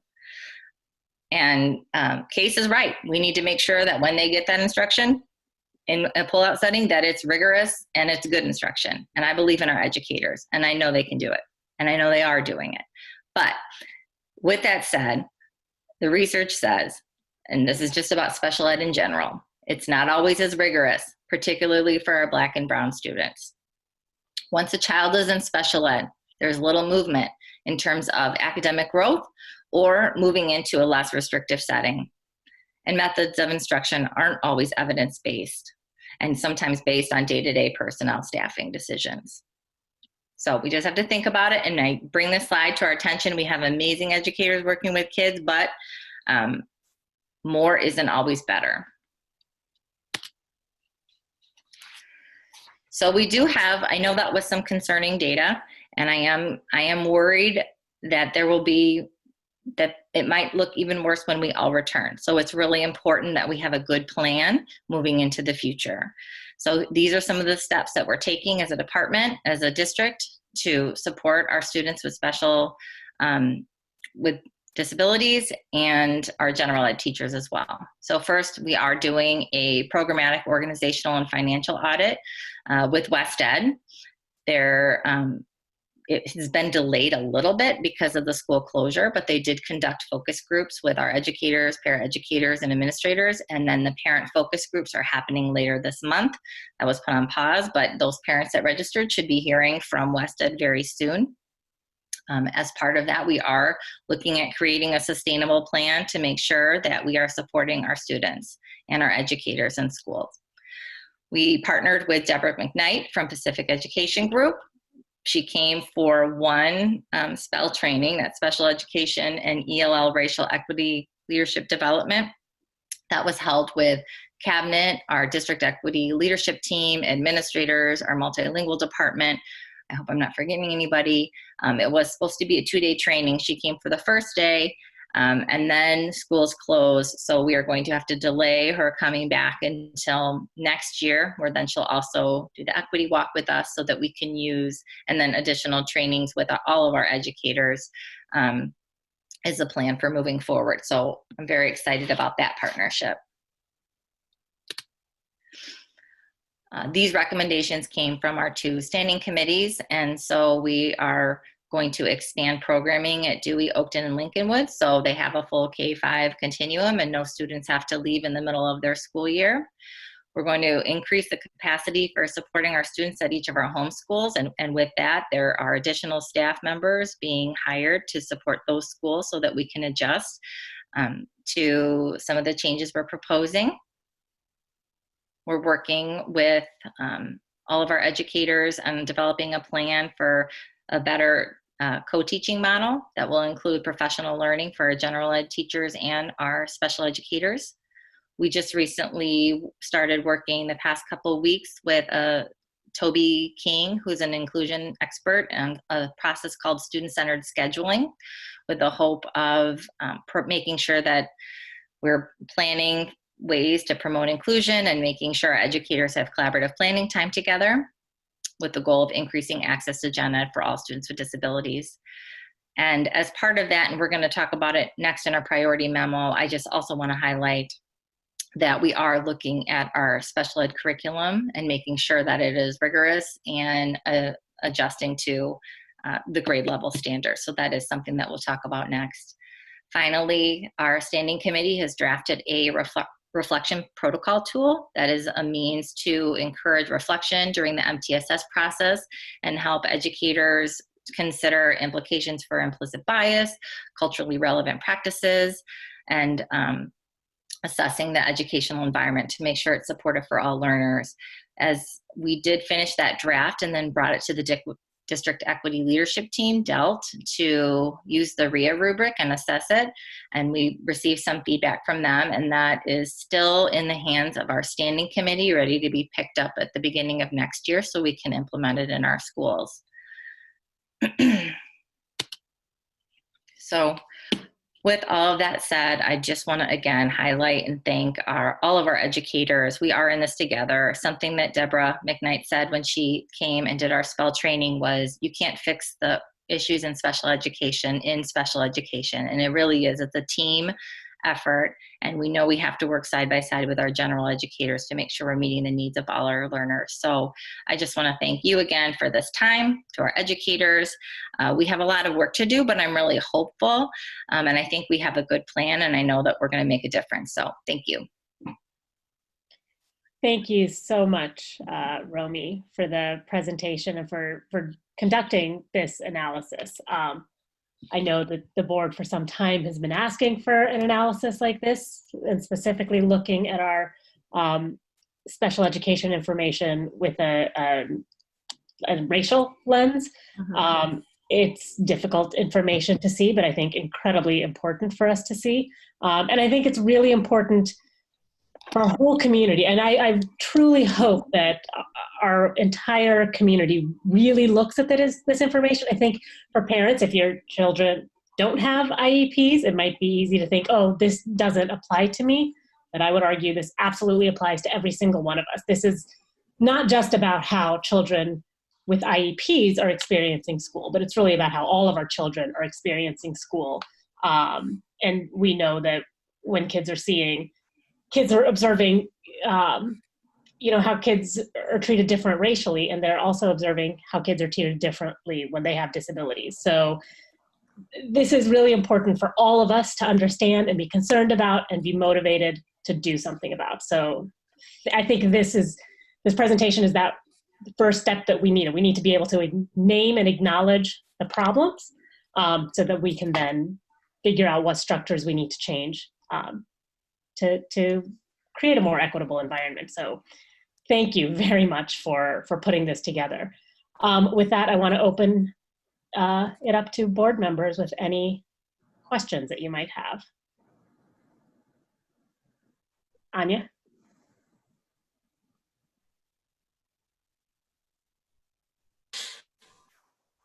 Can you all hear me?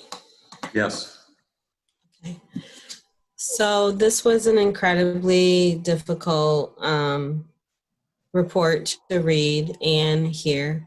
I think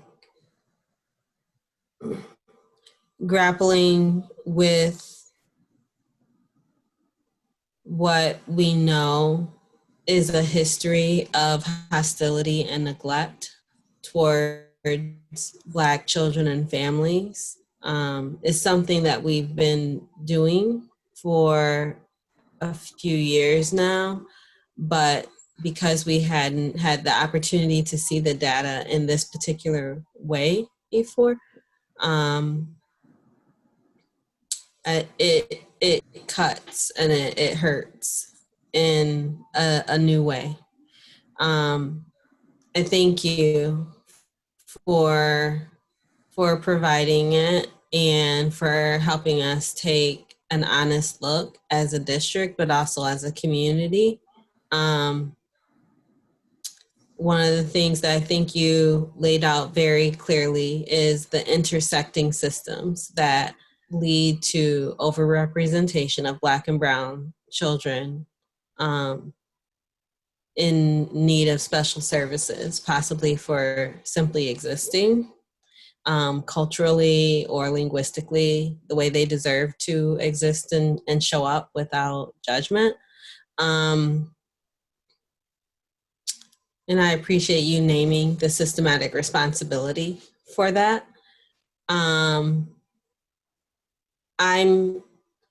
curious, having heard from our families who are racially and ethnically marginalized about their experience in previous occasions, how we are considering how we change practices or patterns in how we expect IEP conversations to happen, so that those are not places of opportunity hoarding where some folks are simply left out in either having the agency to challenge the assessments that may be misrepresenting their children, but also the agency to get the supports necessary in order to achieve. Because that slide that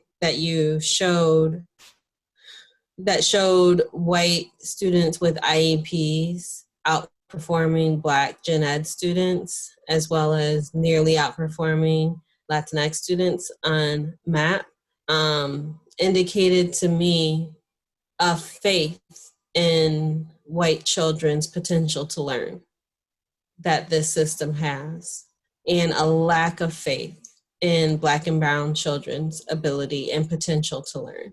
And I have to believe that that shows up in IEP meetings and other opportunities that families have the right to participate in as advocates for their children. So what is the plan to utilize those opportunities differently to close that opportunity gap, and to allow everyone to trust that when they engage in these systems with us, that they're not going to be dehumanized.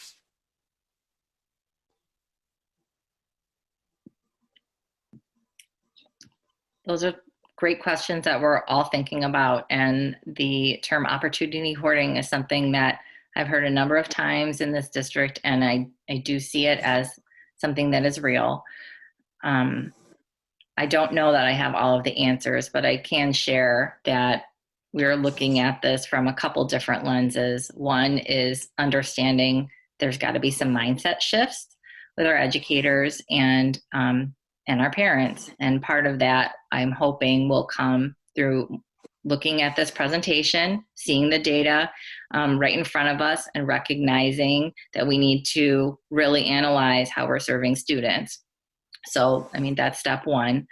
I think our continued work as a district, and not just, you know, the work that we bring in with Deborah McKnight, but the ongoing equity work and conversations that we're having, and making sure that we are prioritizing resources where they need to go, and not to the families who are asking for more and more and more. And I think part of that too is educating those families that more isn't always better. But I think that I don't have an easy answer, because I know that we'll still continue to get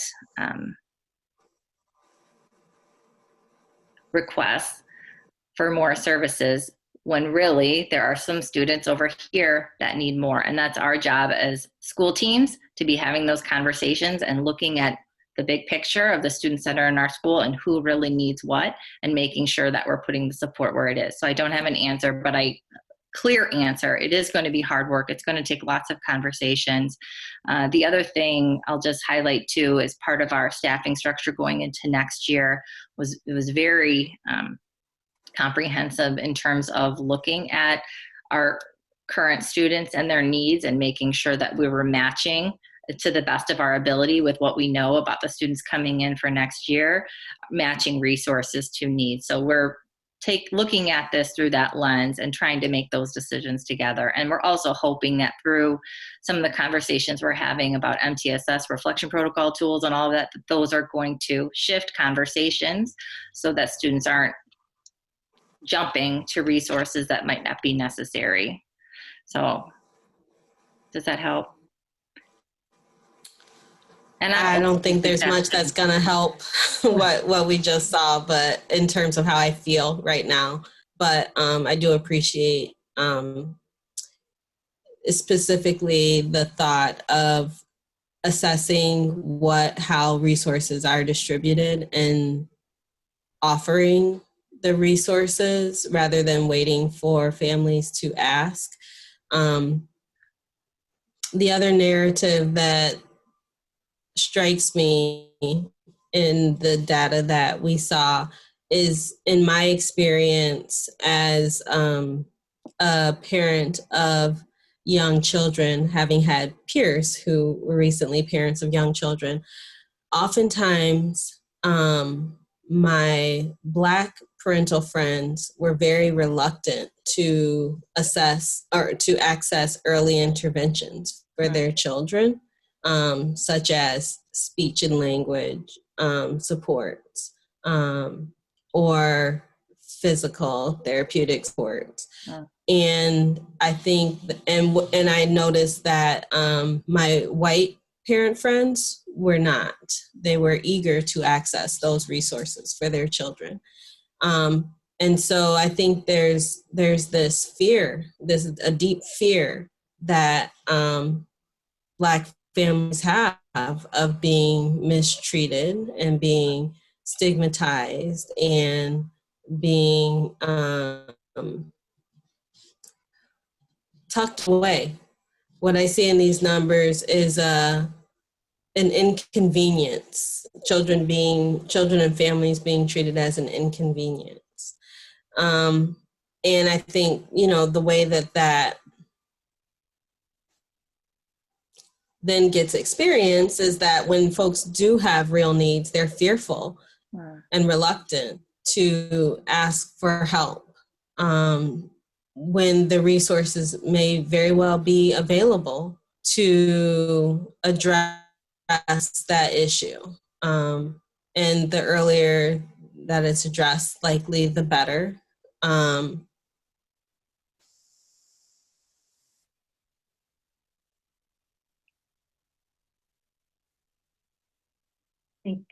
she froze. Froze, yeah. But something that she said. So how do, Oh, there she goes. how do we address that?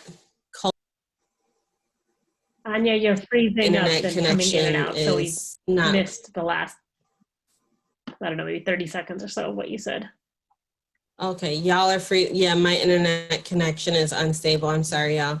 I just think, how do we address the very real fear that families may have that limits them from potentially accessing what they may need early on?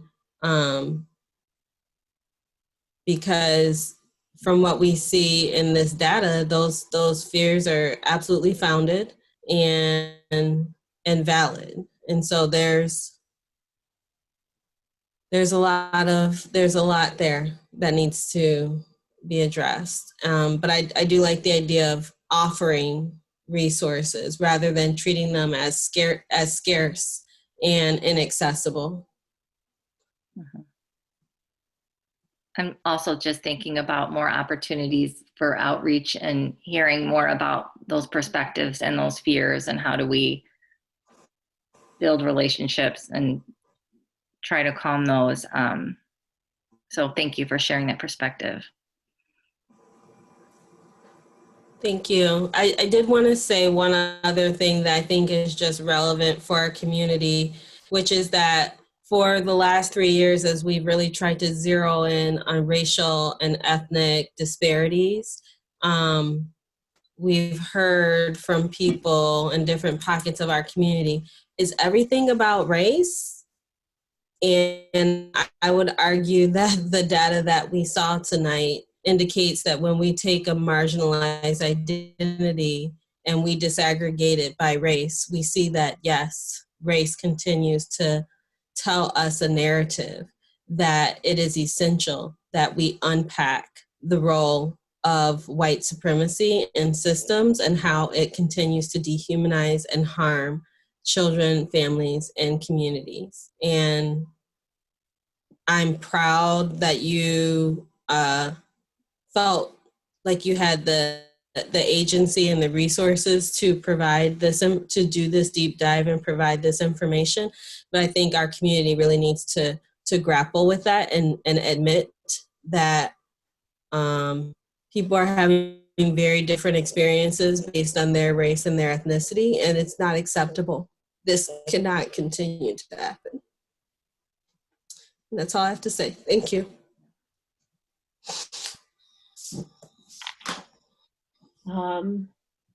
Any other biz? Thank you, Anya. I appreciate your perspective. Romy, I'm really grateful for this document. I think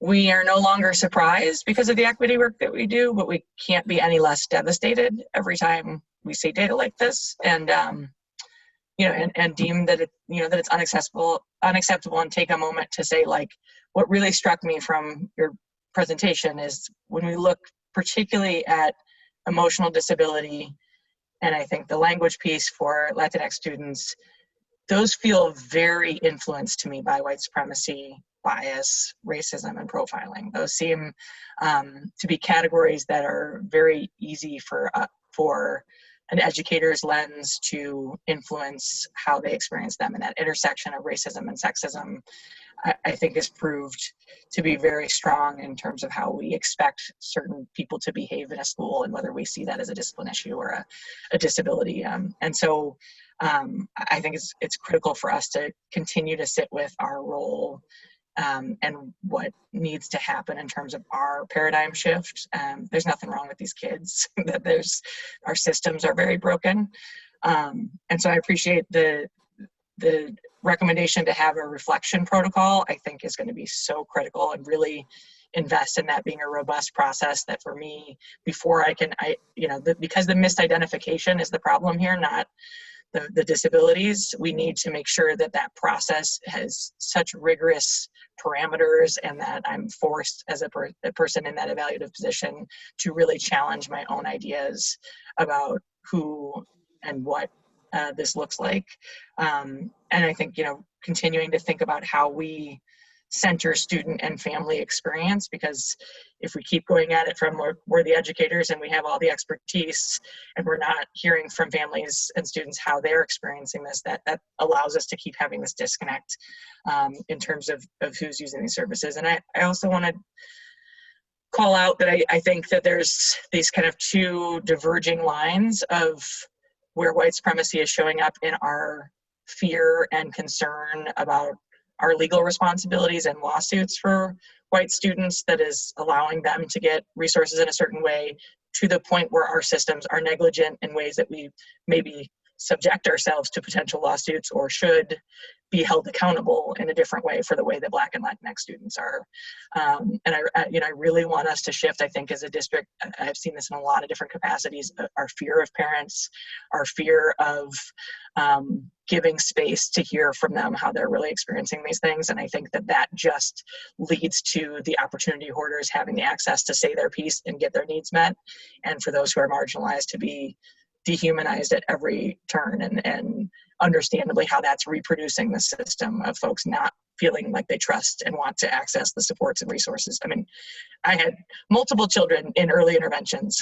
I had them in speech therapy and occupational therapy and all sorts of things. And I think that we have to look at all of the white supremacy that's going into those systems before they're coming in our doors, as they're entering through JEH and through the entire educational system, because I think we are creating very different trajectories, and the fact that white students with IEPs are exceeding expectations for Black and Latinx students is horrific to me. I mean, we really have to find a way to reevaluate the systems that we have. So I'm really grateful. I know that's what you're doing, and I appreciate your bravery to bring it forth and let us deal with it. And that we continue as a district to not, as more and more of these presentations happen where we're looking at a specific area of our services through a racial lens, that we get numbed out or tuned out to how devastating this data is.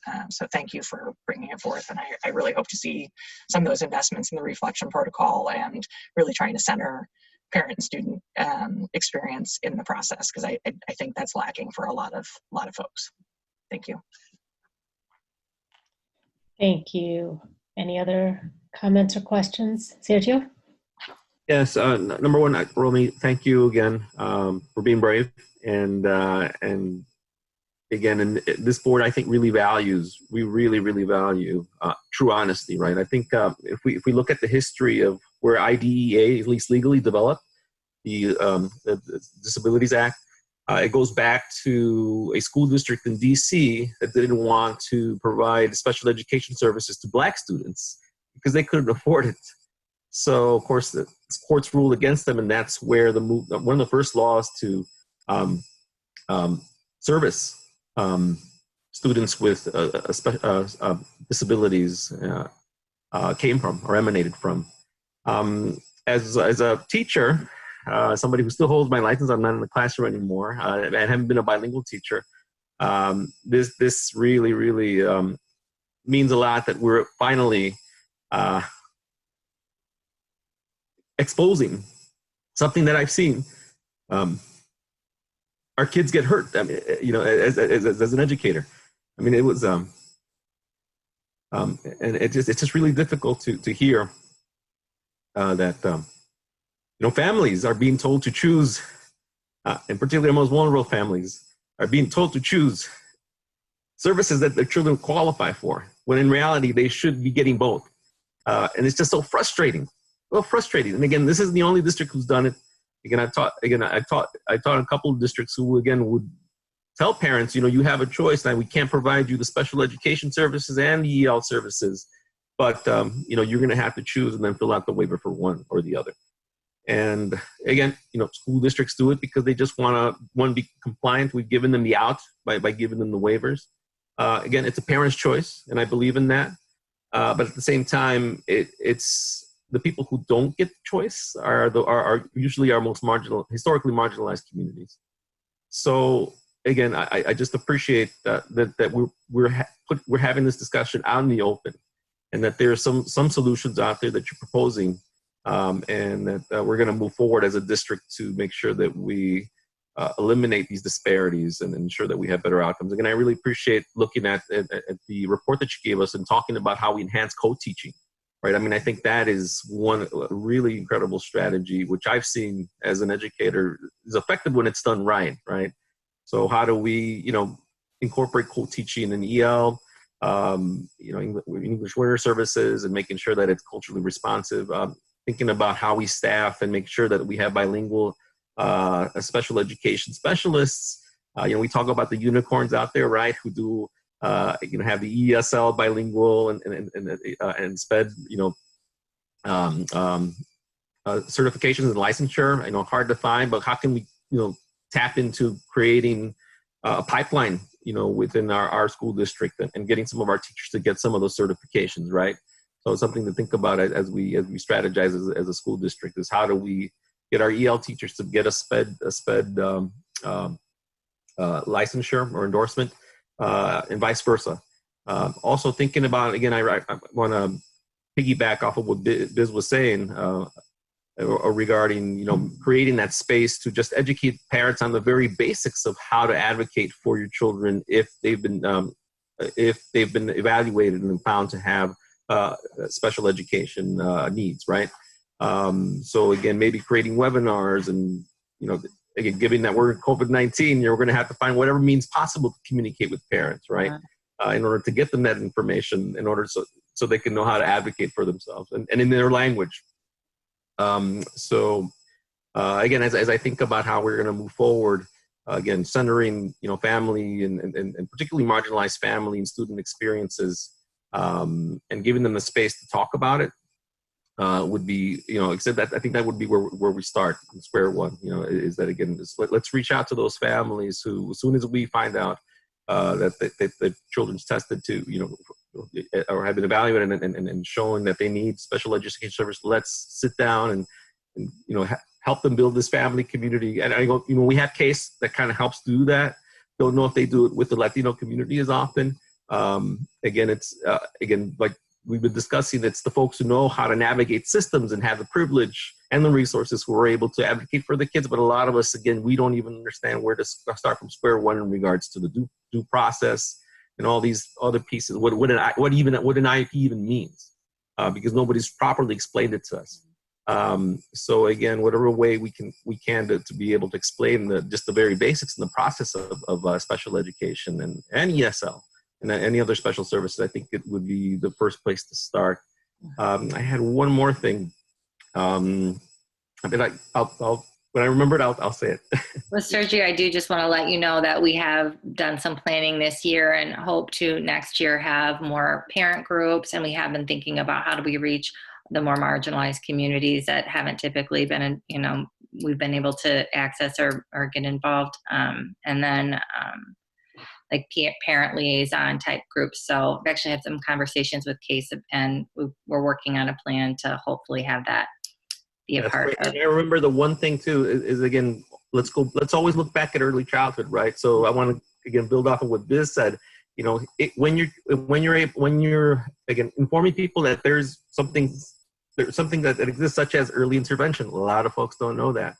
And again, giving folks access to that information, because early intervention actually, the research is clear, really helps mitigate and really helps resolve that issue before the kids hit the K-12 system, right? So again, trying to work with our early childhood community, and particularly in JEH, to really promote early childhood as a means to get the best resources to kind of help mitigate some of these disparities that you have illustrated for us right here. So, thank you. Thank you. And I think I would say I agree with you completely, Sergio, about access to the early interventions.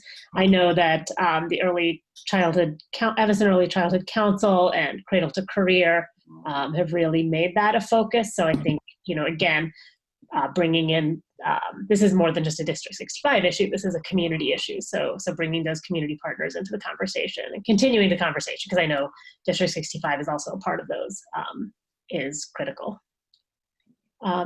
Sula, you're muted. I don't know, the space bar sometimes works and sometimes doesn't. I apologize. I just had a question about just the process of assessment, because it sounds like with the data on disproportionality that there is some misdiagnosis. And then even when there is need identified, that Black and Latinx students are separated out more than white students and are not included, right? So if you could help us understand a little bit, help me understand as a new member, what that process is, how the assessments happen, and then where is the juncture in which students are separated out or included in gen ed? Sure. So I think part of the problem with the process is I think we jump a lot of the times to special ed. And I think it comes from a good place. I want to get this kid more help. And you asked about emotional disability, so I'm going to speak to that one. So let's say a student is, there are some concerns about a student in a classroom. A teacher might make a referral to school-based problem-solving team. Sometimes parents request a case study. In cases of emotional disability, I would say it's more often coming from the school team, but I'd have to really look into that. But that would just be my hunch based off experience. Then typically, let's say they open a case study evaluation. I think part of the reason when we look at our disability categories that emotional disabilities we tend to see overrepresentation is because it's one of the categories where it's the most subjective, where educators can just kind of check a box. Not that where some of the other categories, it's very technical. There's an assessment. You have to score a certain below a whatever threshold.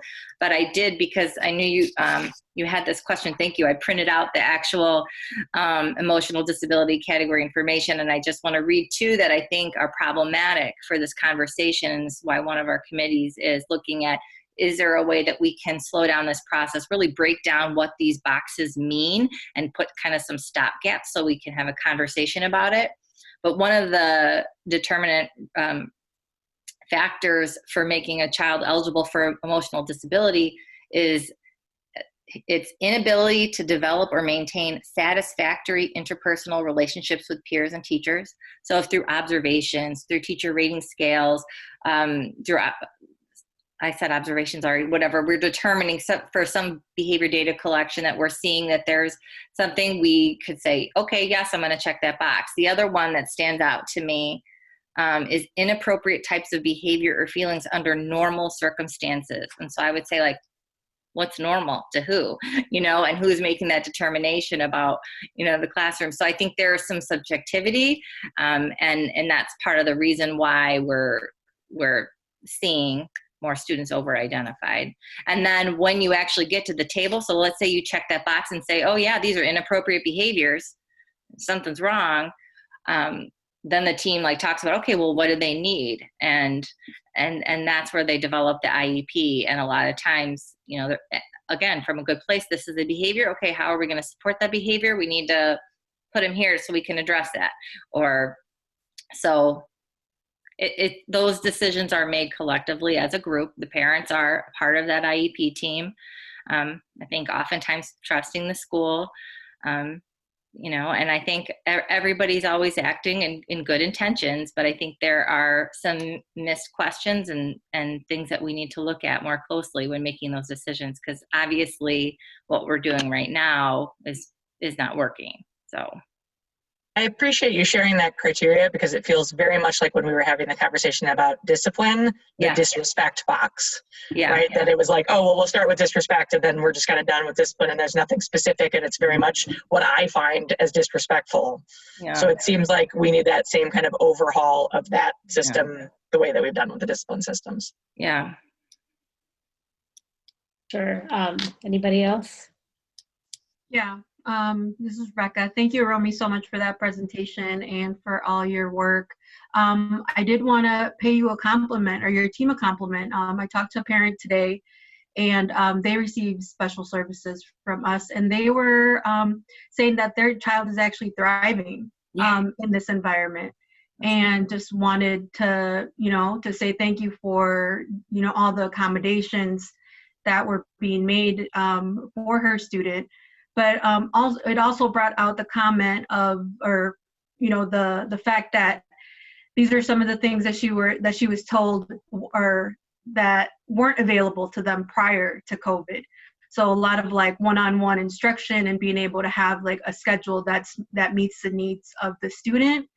And just saying that before pre-COVID, it wasn't possible, and now all of a sudden it is. And I think that, and some other examples of just things that we've been able to do, that we had so many other limitations pre-COVID, that just taking that opportunity to see what's working and working well. And then also this, a lot of the two measures around behavior and language too. I think it has a lot to do with who's filling out that assessment, and I think it would be in our best interest to revisit how those things are filled out. And thinking again, like when a child doesn't feel like they're cared for, or like they're stressing a teacher out more than other students, really, what that does to the psyche of a child, and how if they don't feel respected, right? Like if our children were able to give our educators a level of respect, do I feel respected?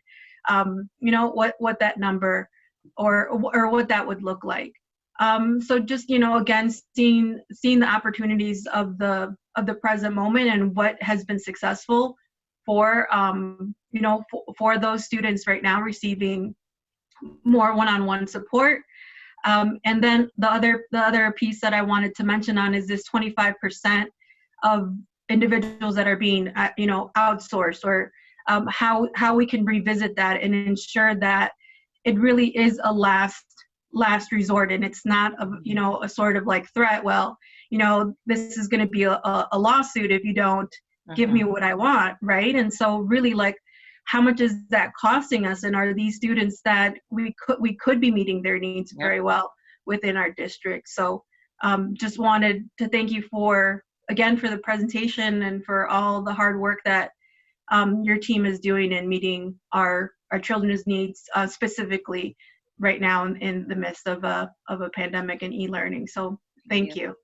Thank you. Thank you. And Joey, I think you had your hand up too.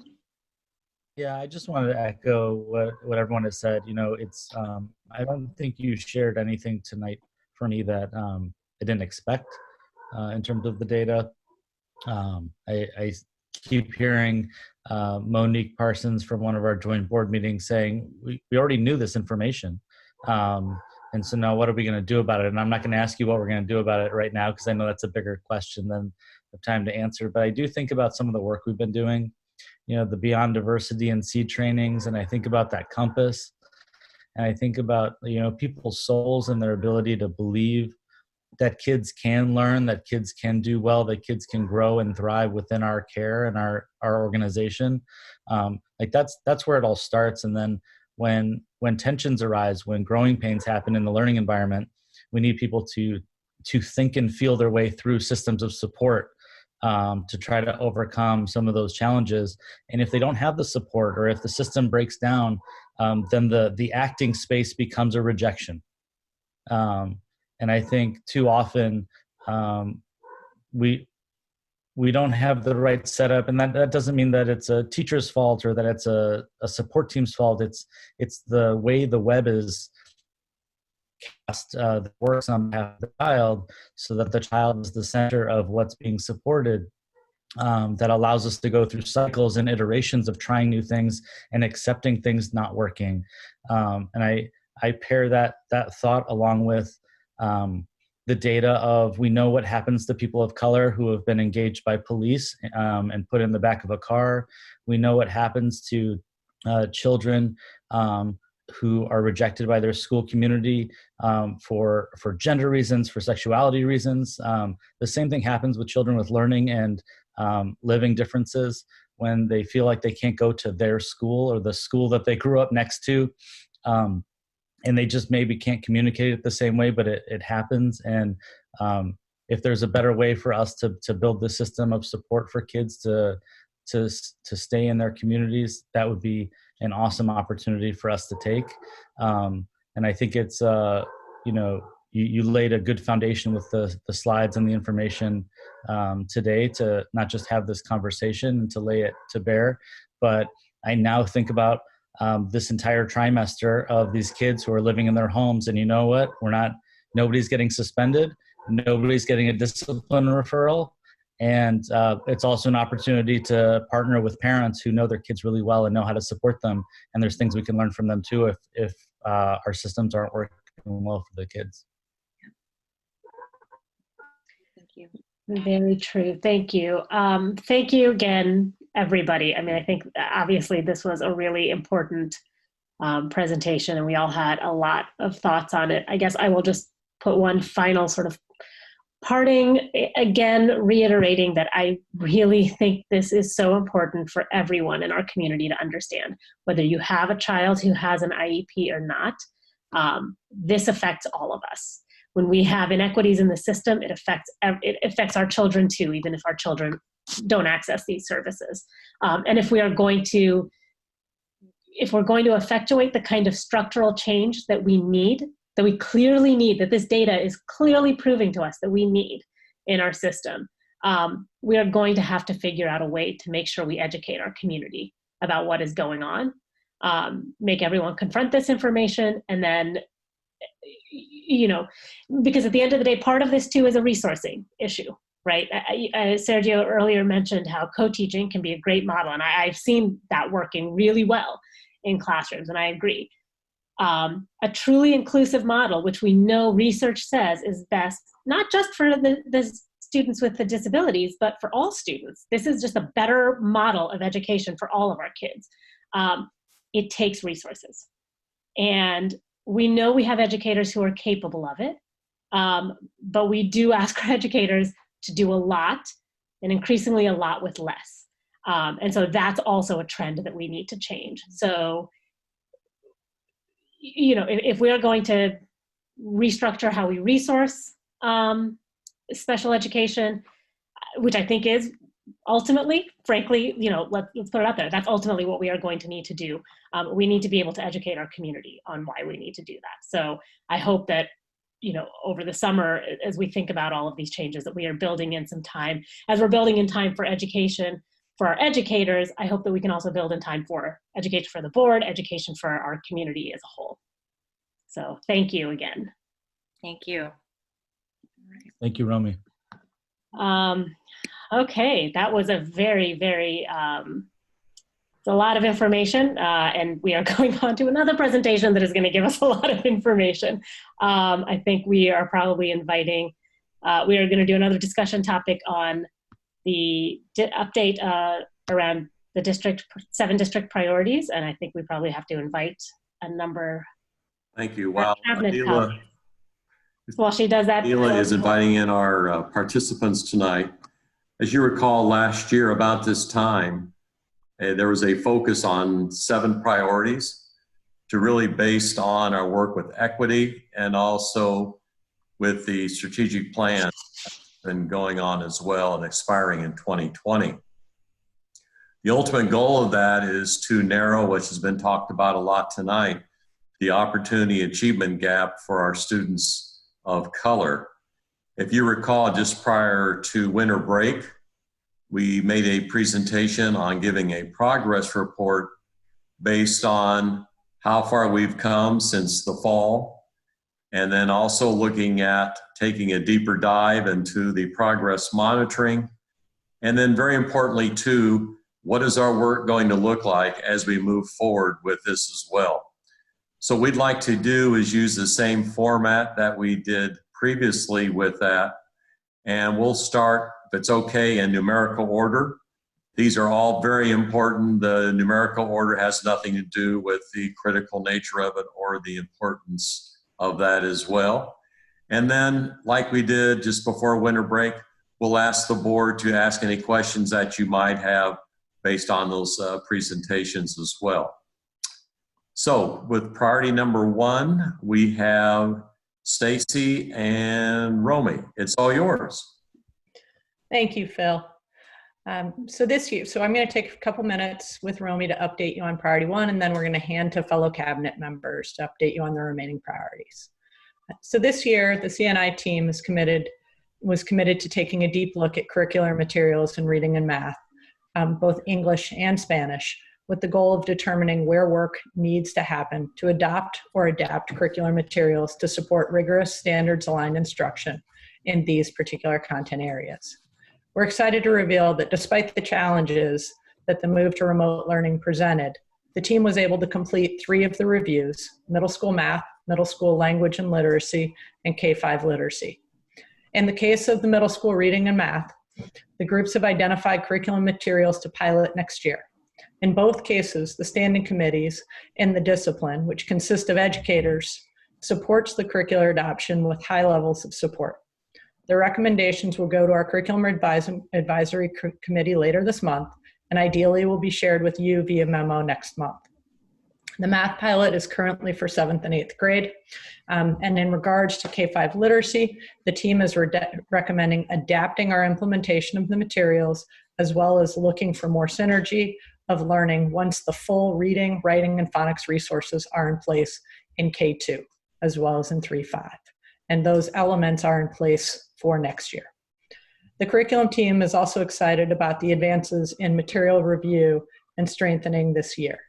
We are also evaluating all options with a lens for the variety of ways in which instruction may be delivered in the fall in the case, sorry, lost my steam there for a second. The last piece of information that I want to share here is that we are very aware of the fact that next year may be a different, can have different elements to instruction. So as we are evaluating our materials for next year, we are paying attention to the ability to deliver those materials in an electronic platform. And we're excited about the fact that our middle school literacy option as well as math option are both built on very strong digital delivery platforms. So that also makes them strong candidates for pilot and rolling out. We'll also consider our learning environment as we plan the training and implementation for these materials, as well as other materials that we will be adopting in the upcoming year. Now, Romy is going to speak about the additional work in this priority area. Thanks, Stacy. So for the reasons I just shared with you a moment ago, we need to also make sure that the curriculum materials being used with our students with disabilities are rigorous and aligned to grade level standards with appropriate modifications. We've identified the most frequently used specialized curriculum, and starting in the fall, we'll follow a similar process shared by Stacy to create an outline for educators that ensures major cluster standards are prioritized when supplemental materials are used for our students with disabilities. Latarsha will speak about priority 2, which was focused on developing a professional learning model to support increasing cognitive rigor and culturally responsive pedagogy.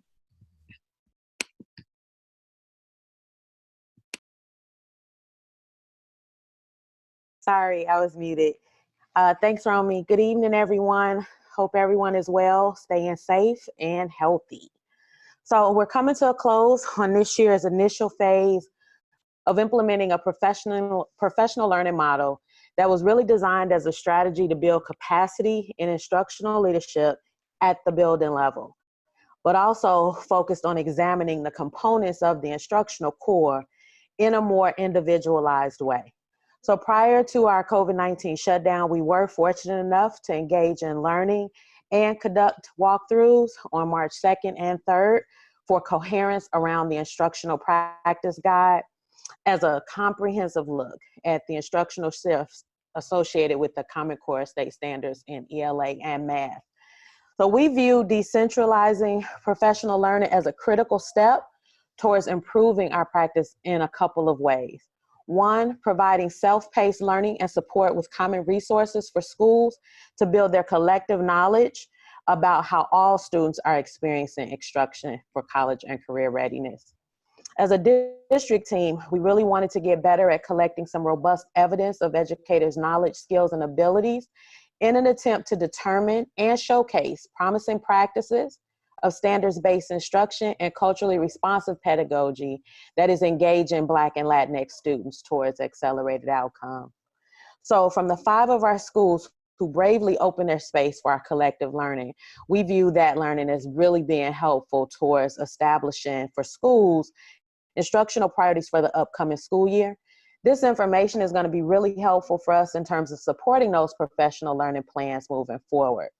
And with the lessons learned from this year, as well as the reality for what the new school year might entail, we want to ensure that the next phase of the professional learning model deepens these learning structures, incorporates use of digital methodologies and capabilities of being together, and is focused on schools' learning needs. Andalib is going to now speak about another system-wide learning opportunity within Priority 3. Thank you, Dr. Green. Good evening, everybody. I want to begin by sharing the perspective of a middle school teacher who reflected on the impact of our third priority, to implement restorative practices across the system and to develop environments that are intellectually and socially safe for learning. A successful restorative change that has occurred in the building is the shift in mindset from immediate punitive measures to hearing and seeing a child for his individuality and getting their side of the story. I can attest to the change in students by the way they react to situations that would have normally set them off task for the rest of the day. Students that have had restorative conversations and participated in sharing circles are more verbal about what happened, talk about their role in the situation, and are able to calm themselves down to a point where they can continue through the rest of the class. The shift for this teacher and many more was realized as a result of intentional professional learning that was initiated last summer with all District 65 school climate teams and continued with PT professional development experiences for all stakeholders in the system, led by our dynamic restorative practice coaches, in addition, our restorative practice teacher leaders and school administrators. This year, we also enacted our restorative practices implementation rubric, which was created based on the goals that we set for long-term planning for improvement to help teams progress monitor. All schools completed the rubric twice this year. As a result, the restorative practice coaches and myself have identified some priorities for the next few years, of which include to develop continued cycles of learning that interconnect adult learning to showcase how restorative practices, equity, social emotional learning, and culturally relevant teaching weave together for best practice while not diminishing any of the focuses. We want to prioritize our parent training opportunities and involvement around communication. We want to grow peer mediation programs to exist at all middle schools and also include circle facilitation. And we have a plan to draw on the restorative practices framework to support our new way of schooling as a result of the pandemic, both virtually and in person. I will close with the words of a physical education educator who stated, "Our classes have felt much more like a community where accountability is captained by the students. It's made my job more enjoyable, and I believe the students would say it's more enjoyable as well. Thank you for helping bring this to my class." I would now like to pass the mic to my dear colleague, Joaquin. Thank you, Dr. Calgary. Good evening. Buenos días a todos. I want to welcome Sula. Welcome to the board. I'm so happy to see you. I just want to share my gratitude to Sergio and Anya for showing your vulnerability during the difficult presentation that our courageous Romy was offering to the community. So thank you for that. There's never a wrong time to show appreciation. So with priority 4, progress has been made, has been limited based on our COVID-19 epidemic. The release of the equity survey was planned for this spring, but because of this pandemic and because of further research, we've gone in a different direction, which is going to take us to a better place.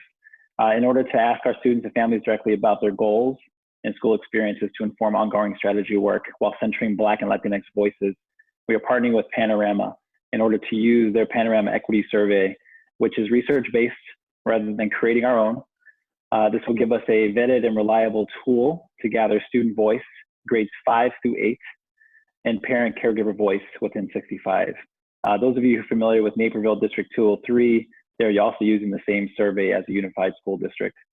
Panorama has long been supporting school districts to address inequities around how students are experiencing school through climate surveys, social and emotional learning surveys, and their student data, success data dashboard. And having learning more as a company as Panorama, they've moved to creating an equity and inclusion survey that was piloted in 2019, which was including the work of RIDES, the RIDES framework out of Harvard University. RIDE stands for Reimagining Integrated, Diverse, and Equitable Schools. And those of you who are familiar with Lee Title, who is a founder of Instructional Rounds out of Harvard, his work, and also Darnisa Amante. So please click on those links, and all of us know who the power of Darnisa Amante, Dr. Amante. So all that went into the Panorama Equity Survey based on that framework. And so we're excited to partner with them.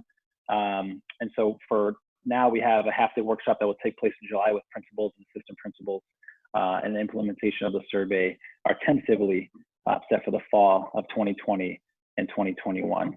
I'll now hand it off to Kylie and Melissa for an update on Priority 5. Thank you, Joaquin. It's wonderful to see you all looking so well. I'm so glad everyone is staying healthy.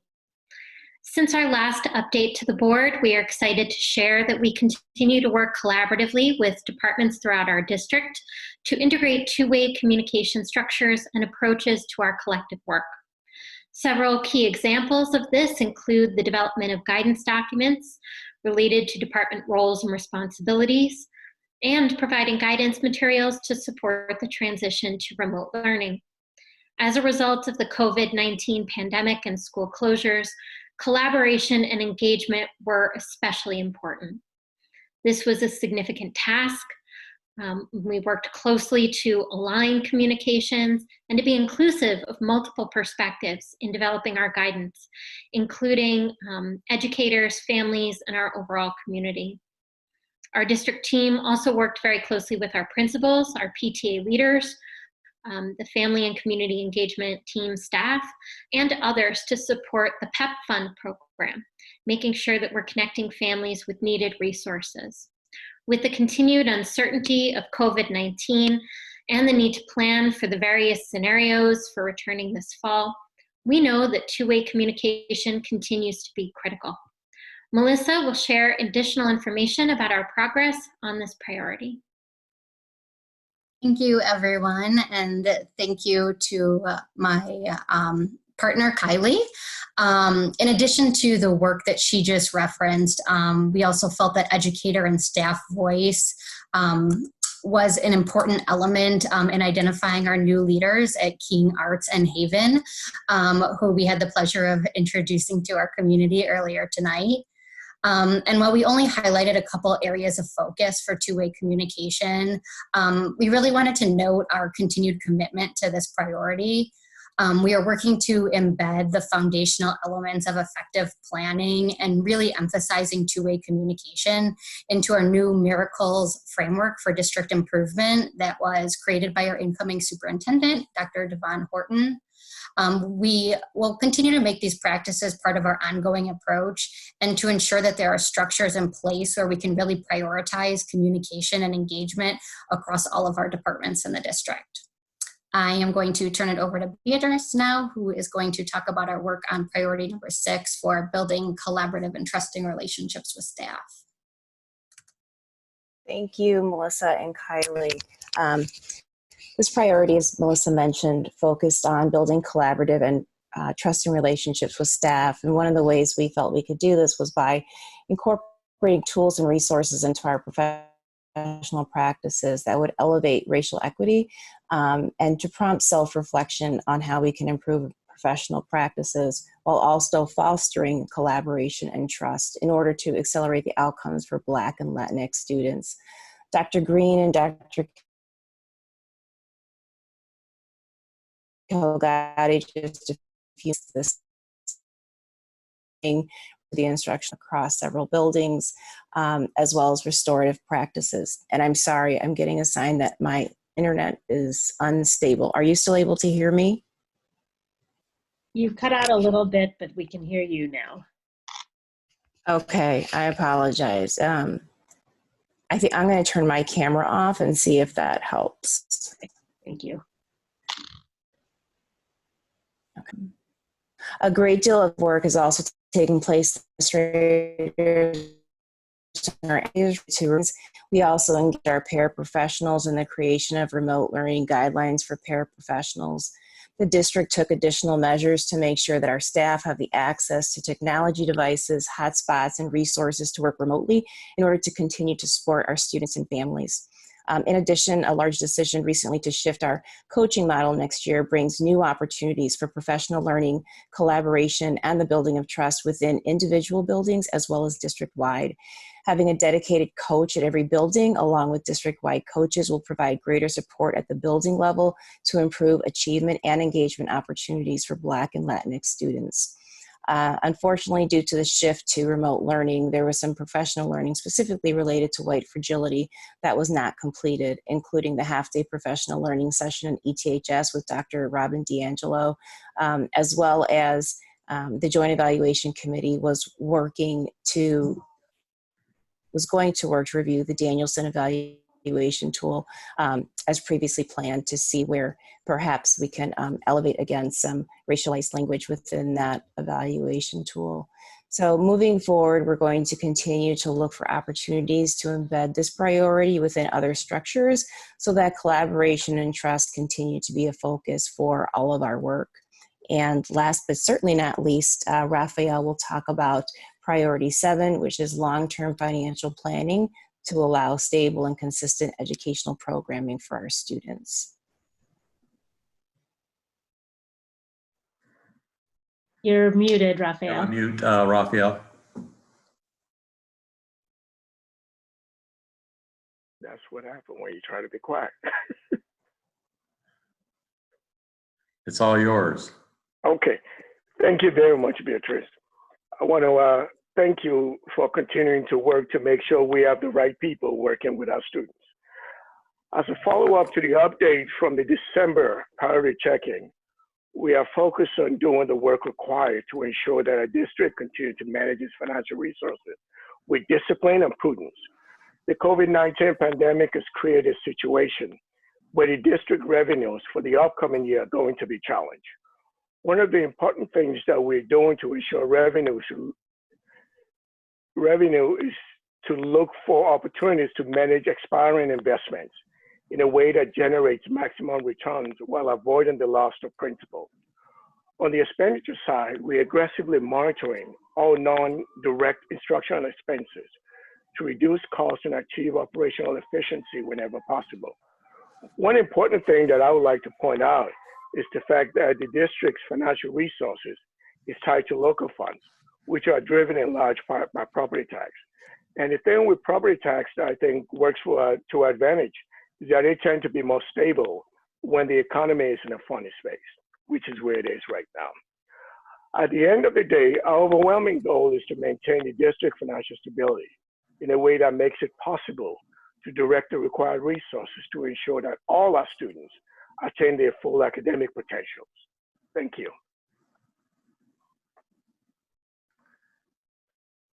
Thank you very much, everybody. It is incredibly impressive the amount of work that has happened this year, that has continued to happen, and the shifts that you were able to make as we had to shift to remote learning. So I appreciate all of you and all of your work. So thank you for giving us that update. I'll turn it now to board members if anybody has questions or comments. I would love to just say thank you to the entire team for the follow-up to the priority memo from a year ago. Thank you for the work, the contributions, the effort, the heavy lifts, and giving us the update today.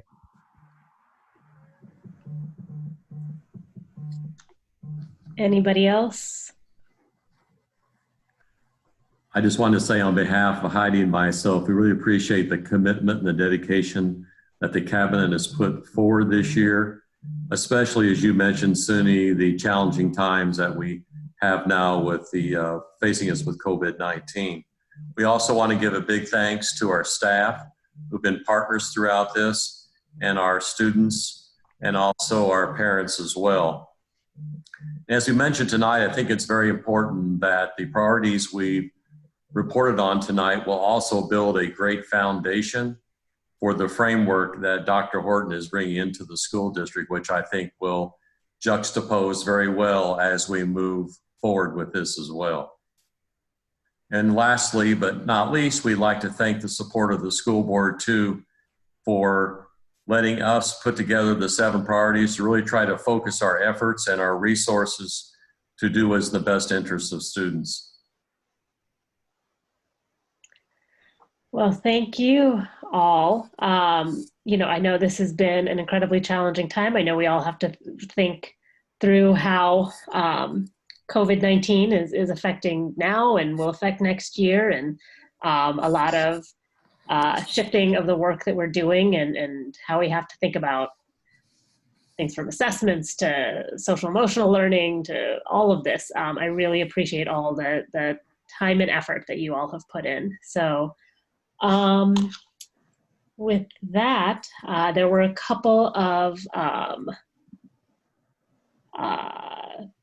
there were the FOIA requests. There were a couple of FYI documents. There was a summer curriculum work document that I know, you know, outlined some shifting although I think a lot of summer work can still happen remotely as was planned, it sounds like. So, did anybody have any specific questions about any of that? All right, well then, I adjourn this meeting at 9:37 p.m. Thank you all. Good night. Stay safe. Thank you all. Stay healthy. Thank you.